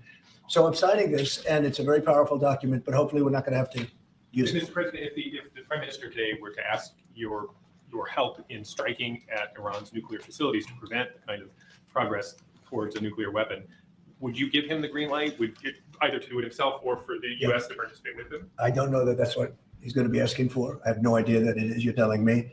We're going to have a pretty long meeting. We're going to be discussing a lot of things. Not only that, but that's not what he's going to ask for. And I'll let you know if the time comes to let you know. But right now, that's not something that I can discuss. Oh, always amazing. Always. They get obliterated. Just to be clear, you're talking about if Iran made an attempt on your life. Yeah. That would be called total obliteration.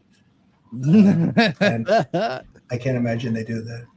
It should have been stated by Biden, but he didn't state it because he had no clue, as you know, as everybody What knows. is your vision actually for relationship Do you have with anything Iran? else? No, that's all we got. My vision for For what? a relationship with Iran, and would you? I'd love to have a good relationship with everybody. They can't have a nuclear weapon. That was the only thing that was very important. They can't have a nuclear weapon. Beyond that, it would be very tough if they insist on doing that. Well, we'll They have keep an eye some on of these their leadership, questions. I can tell you They get right now, and redundant. maybe We'll you know move it, on. maybe you don't. But there are many people at the top ranks of Iran that do not want to have a nuclear weapon just for that very reason. Mr. President, But real quick, man, check him out, man. He's like, he gives time out every day, about 30 minutes, which is plenty. As he's doing his job, says, come on in and ask me questions. I mean, like the thumbnail says, man, we have a real president again. This is what it looks like: progress, transparency, solid plans, America first, solving problems. When you don't have it for 4 years, all of a sudden you start to forget that we had it at one point and what it looked like. But man, this is so nice. This is so nice. The reaction to China's retaliatory tariffs. That's fine. It's fine. We're going to do very well against China and against everybody else. Right now, they've taken advantage of the Biden administration like I've never seen. That would have been I've never awful. seen the Truth. That deficit would have been that awful. Awful. China awful. is about $1 trillion. Think of it, $1 trillion. They're using our money to build their military. And Biden let that happen. Right. We're taking a lot of Biden let a fires here. communist regime use our money to build up their communist army. We came back. This is like a different place. The good news is we're doing very well. We're doing well with countries that nobody expected would do well with. We are respected again as a nation, maybe at a level that people haven't seen for many, many decades. But when I left, we didn't have any wars. I defeated ISIS, 100% of the ISIS caliphate. And now the world seems to be ready to blow up, but we'll see if we can stop it. Mr. President, have you reached out with the Iranians about any kind of deal? Have you reached out with the Iranians about any kind of deal to start those I would reach discussions? out. I have nothing. Yes, they See, are. I'm one that doesn't Definitely. care whether I reach out or they reach out. A lot of people say, let them reach out, sir. And that, to me, it doesn't matter. It's just talk. But I want to see everybody do well. I want to see great countries, and I want to see peace in the Middle East and elsewhere. We're also working very hard with respect to Russia, Ukraine. That's a bloodbath. It's a total bloodbath. What's going on there is incredible. What's going on with the soldiers, young soldiers being killed by the thousands. I mean, literally by the thousands. And we want to see if we can get that stopped. And I think we've had some very good talks. Any update on when you would speak to President Xi, sir? Any update on when you would speak to President Xi? We'll speak to him at the appropriate time. I'm in no rush. Do At the appropriate you think that conversation can lend itself to the type of freeze that it meant for the tariffs for Canada and Well, we'll Mexico? see what happens. Well, there's a short-term freeze with Mexico, as you know, and with Canada. But they've agreed to be very, very strong on the border, stronger than they ever were by far, by a factor of about 30. And in addition to that, as you can see, we've been strong because we've had numbers like you've never seen before. I mean, the border is now closed, really closed. And with that being said, we're letting good people come through, and we want good people to come into our country. But the border is closed. In your talks with Prime Minister Netanyahu today, do you intend to press him about how many deaths have been amongst Palestinians? Are you concerned about that? I talk about that too. Both sides mean a lot. I talk about that. I talk about the other side. I talk about everything. What's your main message to him today during your meeting? Well, I'm here to listen. He's here to see me, and I'm here to listen. So Will you But it's continue not to much press? mass. It's will you the right continue- time, I'll give them my Mr. best. President, will you continue to press for this idea that Jordan and Egypt take Palestinians from Gaza? Yeah, I would like to see Jordan. I'd like to see Egypt take some. Look, the Gaza thing has not worked. It's never worked. And I feel very differently about Gaza than a lot of people. I think they should get a good, fresh, beautiful piece of land, and we get some people to put up the money to build it and make it nice and make it habitable and enjoyable and Somewhere else. make it a They home. don't want to leave. The Palestinians say they don't want to leave. I don't know Well, how they can foreshadowing stay. there. It's a demolition site. It's a pure demolition site. If we could find the right piece of land or numerous pieces of land and build them some really nice places with plenty of money in the area, that's for sure. I think that would be a lot better than going back to Gaza, which has had just decades and decades of death. Where would those pieces of land be? Well, if they those could Arab be in countries Jordan, don't want and they to could come? be in Egypt, and they could be in other places. You could have more than two, more than one, but you could have more than two. And you'd have people living in a place that could be very beautiful and safe and nice. Gaza's been a disaster for decades. Would the US pay for that? I don't think Contribute? I don't Would think the the United UN States would pay, but I think there's plenty of people that would in the area. They have a lot of money. They certainly have a lot of money. Some of the countries over there, they'd like to see it. I know that Saudi Arabia wants to see peace. I can see that. And many of the countries there, as far as I'm concerned, they all want peace. I think, maybe I'm wrong on this, but I think Iran would like to see peace too. They've had enough. Don't you think they've had enough? But the leaders of Egypt and Jordan have said bluntly they have no interest in doing this. Well, they may have said that, but a lot of people said things to me. They said they wouldn't take anybody back in Venezuela, and right now they're flying them right back into Venezuela. And a lot of people, and they're doing the right thing in Venezuela. The Panama Canal is an active discussion right now. They said things about that, and virtually everything that's been said has been incorrectly stated based on the result. Yep. And that makes it incorrectly reported. I don't think so. I think if they had the opportunity, they'd love it. If they had an alternative to they have no alternative right now. I mean, they're there because they have no alternative. What do they have? It is a big pile of rubble right now. I mean, have you seen the pictures of it? Have you been there? It's terrible to live. Who can live like that? And very dangerous. There's shooting all over the place. There's bombing all over the place on both sides. No, I would think if they had an option of moving to either in a large group or various smaller groups to take care of the close to 2 million people, I would think that they would be thrilled to do it. They have no, when you say about the Gaza Strip, they don't have an option. You're saying they'd be It's very dangerous. They'd be thrilled to leave Gaza. Oh, I think they'd love to leave Gaza if they had an option. Right now, they don't have an option. What are they going to do? They have to go back to Gaza. But what is Gaza? There's practically not a building standing, and they're very dangerous. Those buildings are shifting and they're falling down all over the place, and there's gunfire all over. Yep. It's going to be that way for a while. Mr. President, wouldn't it have made more sense to evacuate people while the war was ongoing rather than now when there's a ceasefire? Which is what you're talking When it about. was more dangerous when there were strikes overhead than now. Well, the strikes could start tomorrow. There's not a lot left to strike. It's a demolition site. The whole place is demolished. It's unsafe. It's unsanitary. It's not a place where people want to live. Nobody's got.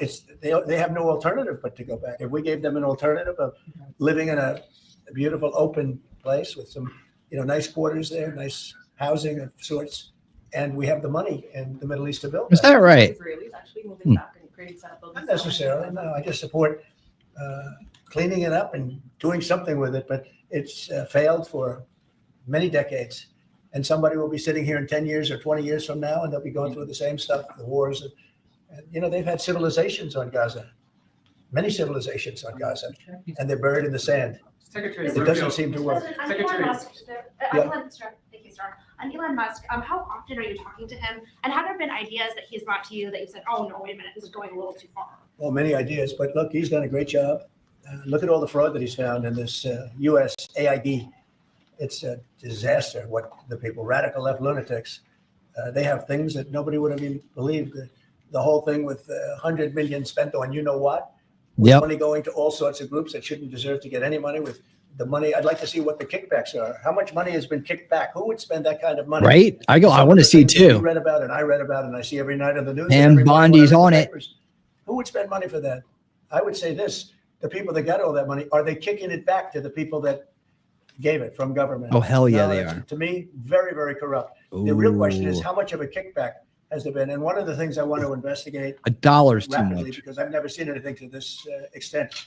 The train that's being built between Los Angeles and San Francisco is the worst managed project I think I've ever seen, and I've seen some of the worst. billions and billions, hundreds of billions of dollars over budget.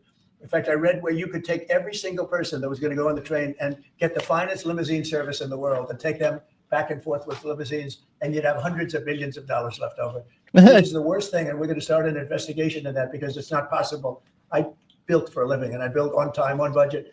You know, he's saying it's impossible that something could he's cost saying that dirty much. business. And now it's not even going to San Francisco, and it's not going to Los Angeles.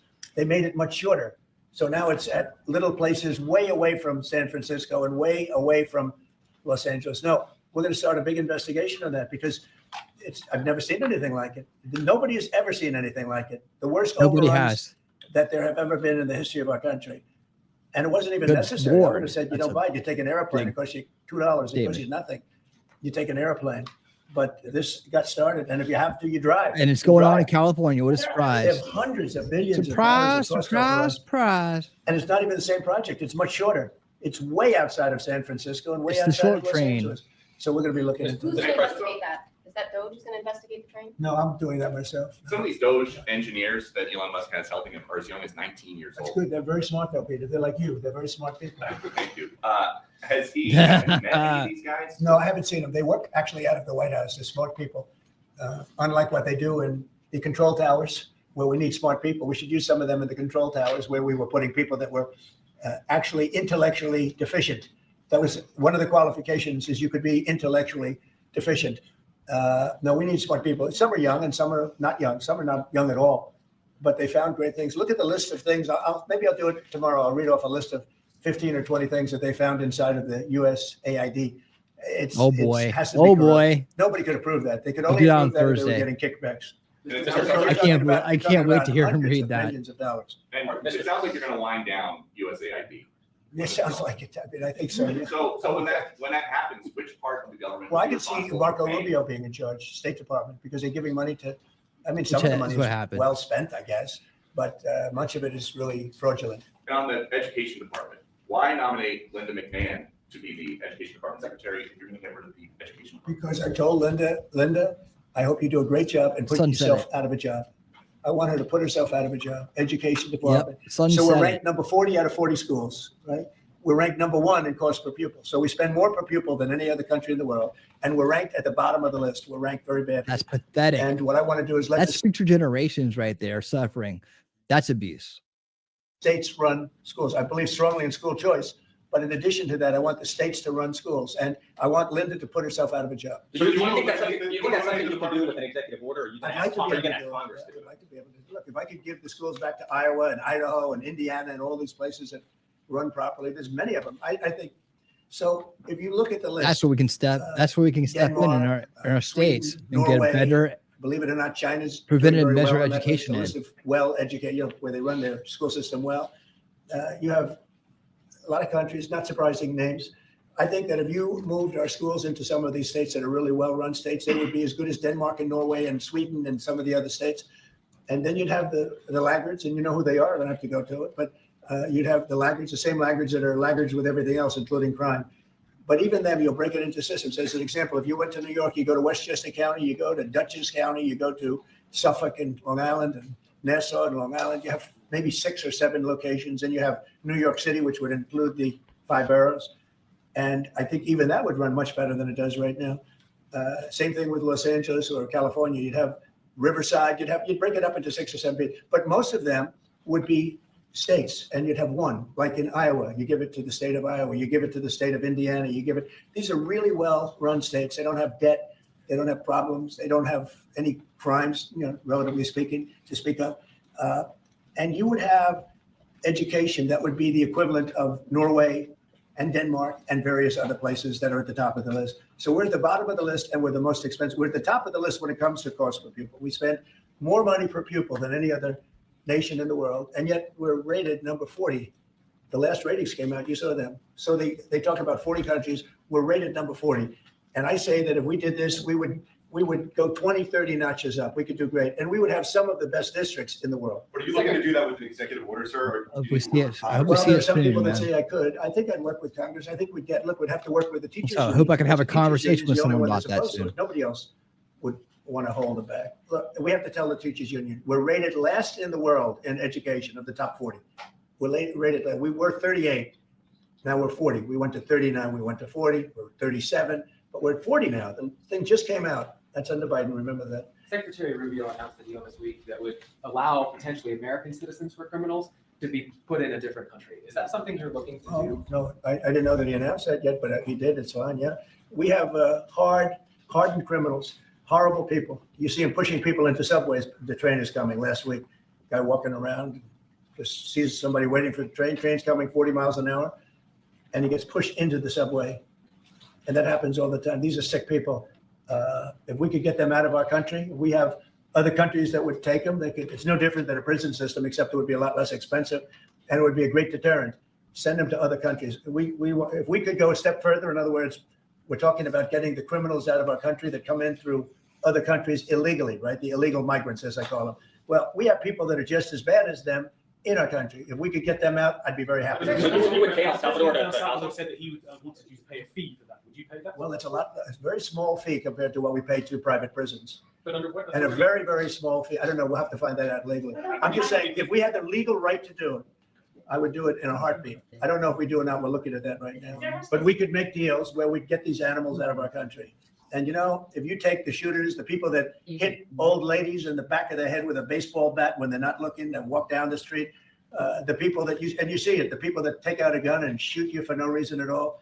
If we could get these animals out of our country and put them in a different country under the maybe our kids can play outside again and run around the neighborhood. Small fee to maintain these people, because you know what? Weirdos telling us these are criminals, neglecting our kids. Criminals, they've been in jail 40 times. There's one 42 times, and every time the person gets out, it's a he. Every time he gets out, he commits another crime within 24 hours, and it's a heinous crime. It's a rough crime. We don't want these people in our country either. We don't want them in our country. If we had the option to get them out and let them be based in some other country at a fraction of the cost, and frankly, they could keep them, because these people are never going to be any good. That person that has been arrested 42 times or 22 times or 17 times and is all in for manslaughter and everything else and only gets out because of a very weak judicial system that only goes after people like Trump. They don't go after the criminals. They don't go after people like this. And they laugh at our law. If that took place, you would have a lot less crime automatically. So, sir, you're exploring whether to allow this? On Guantanamo Bay, is there enough space there to accommodate? There's a lot of space to accommodate a lot of people, yeah, so we're going to use it. Can you talk a little Yeah. bit We haven't. about It's why? already up. Hexet was We haven't explaining for that. nothing. But we can do less expensive and even more secure. We've had other countries come to us saying, we would love to do that. We would love to take your criminals and we'll maintain that. We'll, Can you imagine like sending our criminals to other countries? You're out of here, pal. You ain't coming back. I bet you wish you hadn't broke the law and hurt that person now. their jail. And I'm only talking for the most severe cases. Like I watched that guy on tape pushing the man into the subway last week. That man that did that is a real bad guy. Many, many arrests. And do you think you're going to convince him someday to be good and a wonderful citizen for our country? It's never going to happen. I want to get those people out. I'd love to get them out along with the illegal migrants. The migrants are rough, but we have some bad ones too. I'd like to get them out. I haven't heard that It would one be all yet. subject to the laws of our land, and we're looking at that. To see Our what we can worst do. criminals, they get kicked out of the country. Say it. What other That's awesome. Numerous, many. And Marco brought it up today. I'm glad he did. Because a lot of people Now, are thinking it. When I watch gangsta, some of the crimes being They committed might in want New to York think City, twice about Chicago, trying to and be Chicago, a the stereotype. volume of crime that they have and the viciousness of the crime. These people are horrible people. And if somebody thinks they're going to be wonderful citizens someday, they're wrong. It's not going to happen. It's not going to happen. They're bad. These are hard, tough criminals. In many cases, they're crazy. They're absolutely crazy. But they're very dangerous. If I could get them out of the country and be in some other country where they're glad to have them because they make a small fee compared to what we pay to a private prison or to, put them in one of our prisons that costs even more money. Hell yeah, dude. I think it'd be great. I I'd love to get them the hell out of our These country. are great ideas. Thank you very much, everybody. guys. Thank you, guys. All right, these are great ideas. President Trump, the most transparent president in modern history. I don't know if there's ever been a president as transparent. I wasn't around for much of American history, in case you didn't know. But yeah. So look, guys, I got a quick. I know we're gonna run over by a few minutes. Well, if you can make it, man, I hope you can make it. I know you're efficient. I just want to run through the net and the Netanyahu. I'm saying it wrong. Netanyahu press conference is about 15 minutes. We'll go on winning speed here. We're already set up for winning speed. It's a very nice scene. As you can see here, they're by the fireplace. It's very beautiful, and it'll rock and roll here. So let's just hear what they have to say. I have not heard this at all yet. Deserve it, but they will never give it to us. What should happen, sir? What Right after this, we're going. to go forward? What needs to happen for normalization in Saudi Arabia? Well, we're going to see, and we're dealing with a lot of people, and we have steps to go yet, as you know, and maybe those steps go forward, and maybe they don't. We're dealing with a very complex group of people, situation and people, but we have the right man. We have the right leader of Israel. He's done a great job. He's been there. We've been friends forever. for a long time. And we do a great You job. better have the also. job down pat. And I think we have a combination that's very unbeatable, actually. Can I ask, what would happen, Mr. President? What would happen, Mr. President? What would happen if you hear? Wait a minute. One at a Wait, time. wait, One at a wait. time. Where is that person? Where's that person coming from? Come on, Yeah, go. Mr. You go. President, what would happen if you'll hear from the Israeli side today that they're not willing to go through with the deal to get all the hostages back home and finish the war? We'll see what happens. Whatever happens, we'll be prepared to handle the situation. Are the Saudis demanding Getting a Iran Palestinian nuclear deal, state? Mr. President. No. Are the Saudis demanding a Palestinian state? No, they're not. No. Are they demanding a path towards a Palestinian state or any other recognition Everybody's of that sort? demanding one thing. You know what it is? Peace. We want peace. We want people to stop being killed. But everybody's demanding one thing. Very simple, peace. And he wants peace also.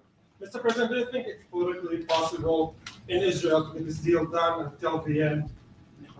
To get the deal done? Yeah. Sure. I mean, is it politically Why wouldn't a deal get done? A deal can get done. We'll see what happens. We're dealing with very complicated people, but a deal can absolutely get done. We'll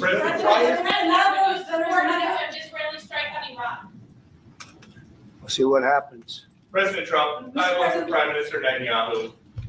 We have heard Joe Biden and Donald Trump take credit for the hostage and ceasefire deal. How do you think this is going to Who go? do you think deserves more credit?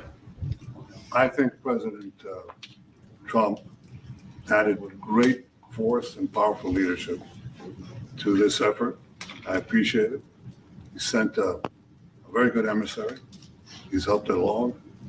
And, I'll just tell you, I'm happy that they're here. And I'm sure the president is happy that they're here.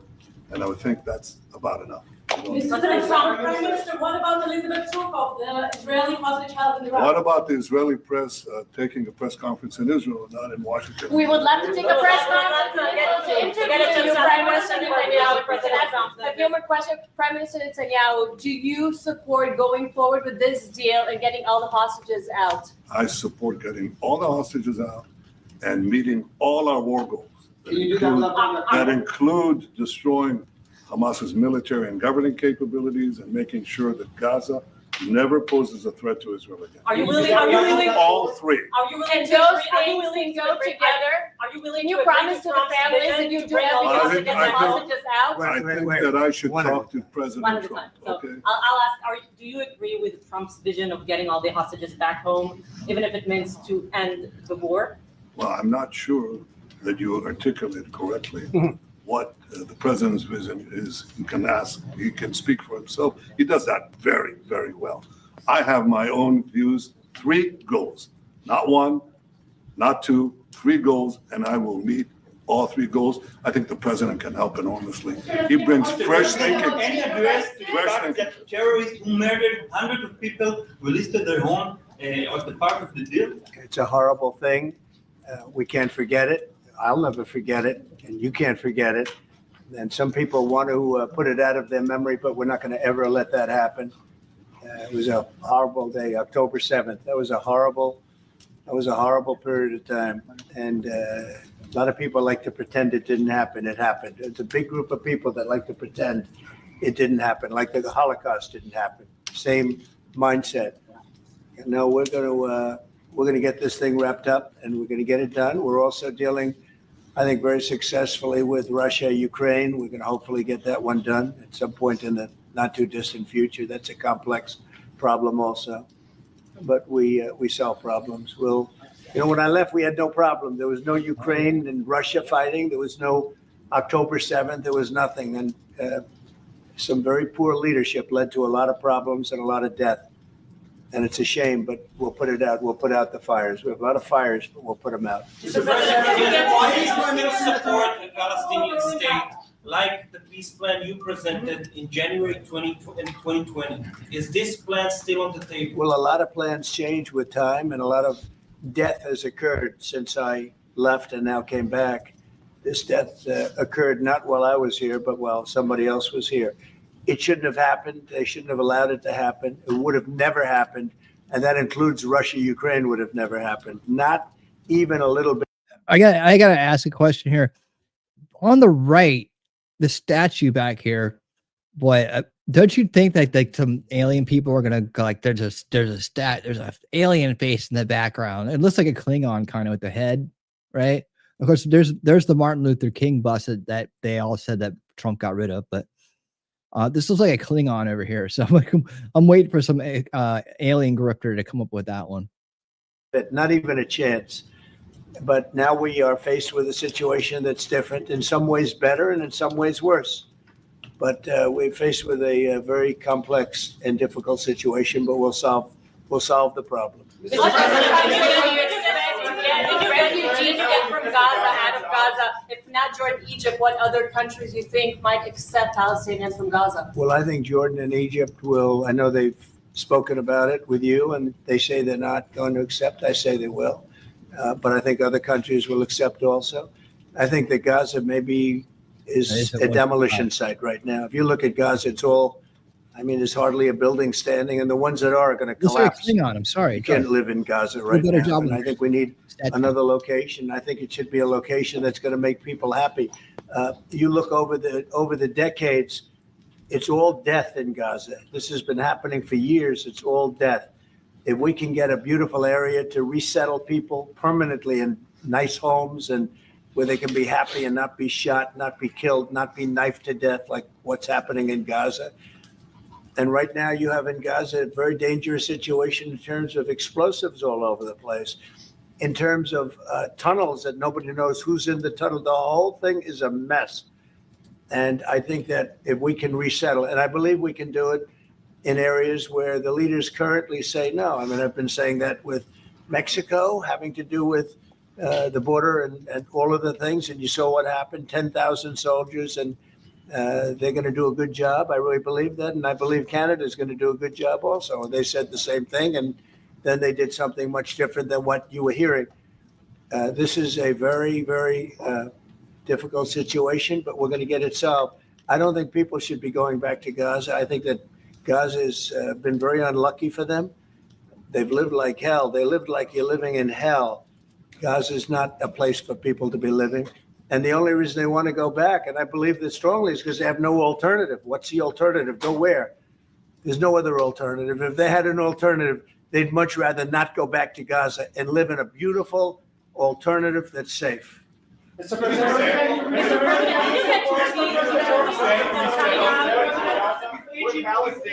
Peter? Would Palestinians have the right to return to Gaza if they left while the rebuilding was happening? It would be my hope that we could do something really nice, really good, where they wouldn't want to return. Why would they want to return? The place has been hell. It's been one of the meanest, toughest places. Don't argue with the president. His answer's right talking. now, it's. I've seen every picture from every angle, better than if I were there. And nobody can live there. You can't live there. So if we can build them through massive amounts of money supplied by other people, very rich nations, and they're willing to supply it. If we can build something for them in one of the countries, and it could be Jordan, it could be Egypt, it could be other countries, and you could build 4 or 5 or 6 areas. It doesn't have to be one area. Right. But you take certain areas and you build really good quality housing. Midtown, like downtown. Town, like someplace where they can live and not die. Yeah. Because Gaza is a guarantee that they're going to end up dying. The same thing's going to happen again. It's happened over and over again, and it's going to happen again as sure as you're standing there, Peter. So I hope that we could do something where they wouldn't want to go back. Who would want to go back? They've experienced nothing but death and destruction. What will you Egypt and Jordan tell you no, what will you do then? Well, I don't think they're going to tell me no.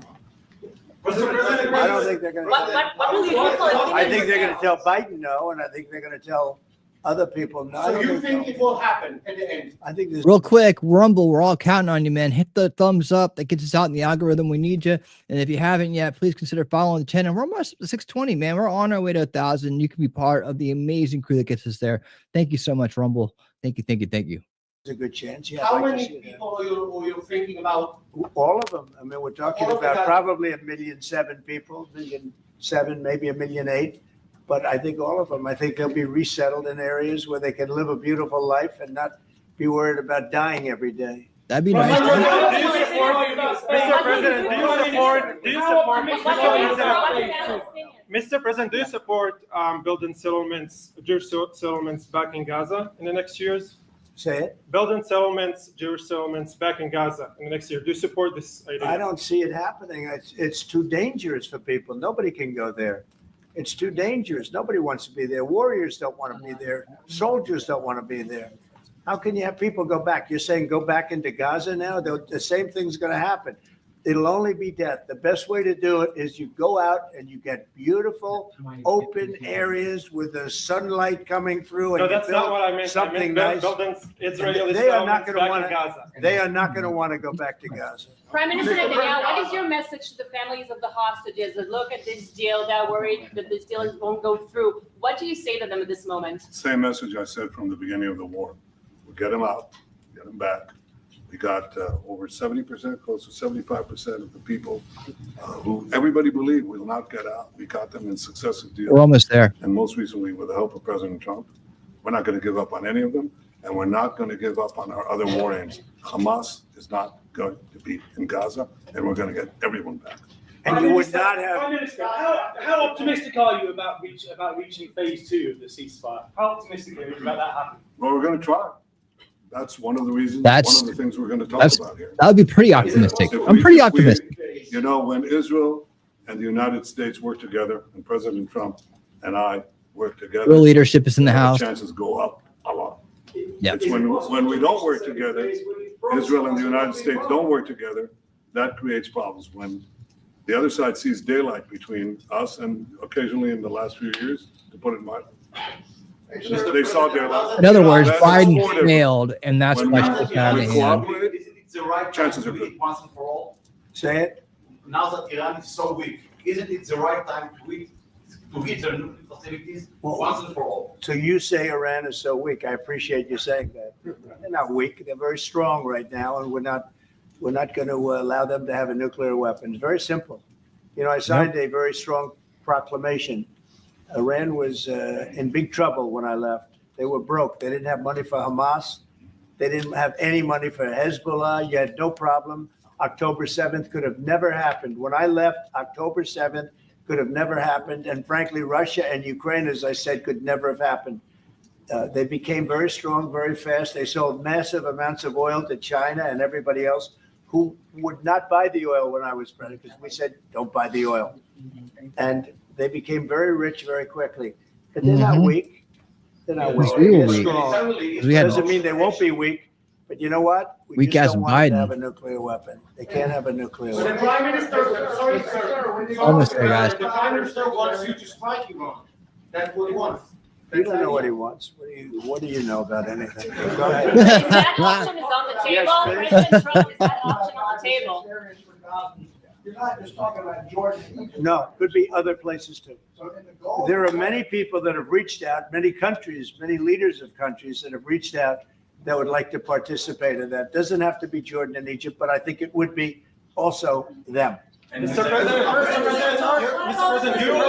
your relationship with Mr. Netanyahu knew ups and downs. How would you describe it right No, now? I think it's mostly ups. Hey, there's JD. Chilling on the couch, y'all. What? The Palestinian Authority, can it rule Gaza? What do you think? Well, it's had a pretty hard time, wouldn't you say? I'd say it's had a pretty bad time of it. Mr. President, Qatar has, you've criticized them in the past as a funder of terrorism, so as the Prime Minister, do you think they're part of the solution or part of a problem moving forward? I think they're trying to help. Qatar Yep. is absolutely trying to help. I know them very well, and they're doing everything they can. Very tough situation, but They're absolutely trying to help. Will you visit Okay, Israel? thank you very much, everybody. All right, guys. All right. Enough of that. Enough of that shouting and weirdos asking dumb questions and all that fun stuff. We did it. We made it. We did it all. We have more on Thursday at we'll have more on Thursday for another episode of Winning Tonight. And let's see, tomorrow night on Unveiling Reality, we'll go back down the UFO alien rabbit hole with some Ross Coulthart cope going on over there at News Nation on the backs of on the back of Trump's announcement that the New Jersey drones weren't aliens or any kind of rogue group or anything to be worried about. Commercial flights, they knew this the whole time. They just let the panic take over so they could create a crisis. They never let it go to waste so they could try to pass some legislation. They got a bunch. And by the way, the New Jersey mayor guy that doubled down on all his bullshit, he's going to be on there to cope with it too. So we're going to see some people coming in. They didn't get their way. They didn't remember I said what's going to happen when we get the truth and it's not what they want, how they're going to react. So that's what we're going to cover tomorrow night, as well as some other things. So we'll have a nice little unveiling reality tomorrow night to go down the grift hole there that is the UFO alien rabbit hole. And maybe I'll find some more stuff to go with that. I don't know that Dr. Stephen Greer has done another podcast to date. I don't know what he's doing right now. Is he licking his wounds? Is he realizing that this thing's so out of control that there's no way to control it? So he's going to disappear and go back to his grift cruise. We can go out and get grift cruised and pay a bunch of money to get grifted by a grifter. He's doing all kinds of stuff that's making him money on the side right now, really. So I don't know if we'll have another press conference from him or not. I'll keep you stay tuned to that if I'll show. But anyways, guys, I want to thank each and every one of you for being here tonight and being part of the solution. Had a great time hanging out with each and every one of you. Thank you so much. Thank you to Amazing Disgrace for being the stream sponsor tonight. I appreciate you, your super chat and your support of the channel. Now more than ever, it really does count. Guys, it really does count. I mean, if you like this channel, you might want to think about becoming a member and supporting on a monthly basis, or saving some of the super chats for old winning here for right now until I get a new contract. Things gonna be a little tight for a minute. So anyways, I appreciate that. I don't like having to ask for things, but I guess most people do anyways. All I should do is get a sponsor. You guys want to buy some coffee? You want to buy some coffee? I need some coffee. Oh yeah, and Shelly needs to say this before we leave.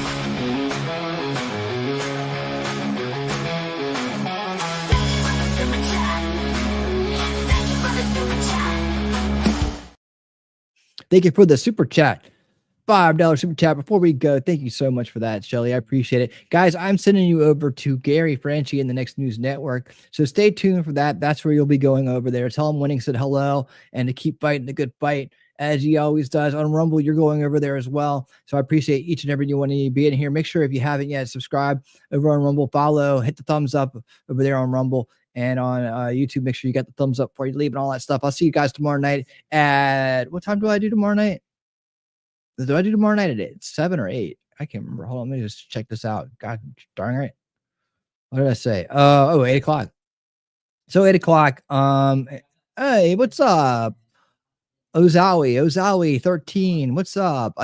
Hey, what's up, dude? Good to see you. Good to see you. Thank you for being here. I appreciate you being part of the solution along with the rest of the winners in the winner circle here, man. All right, guys. We're out of here. Take care. Have a great evening. Be well. And until next time, stay based and keep on. If you've lost faith in humanity, clap your hands. If you've lost faith in humanity, and this is your villain origin story, if you've lost faith in humanity, clap your hands.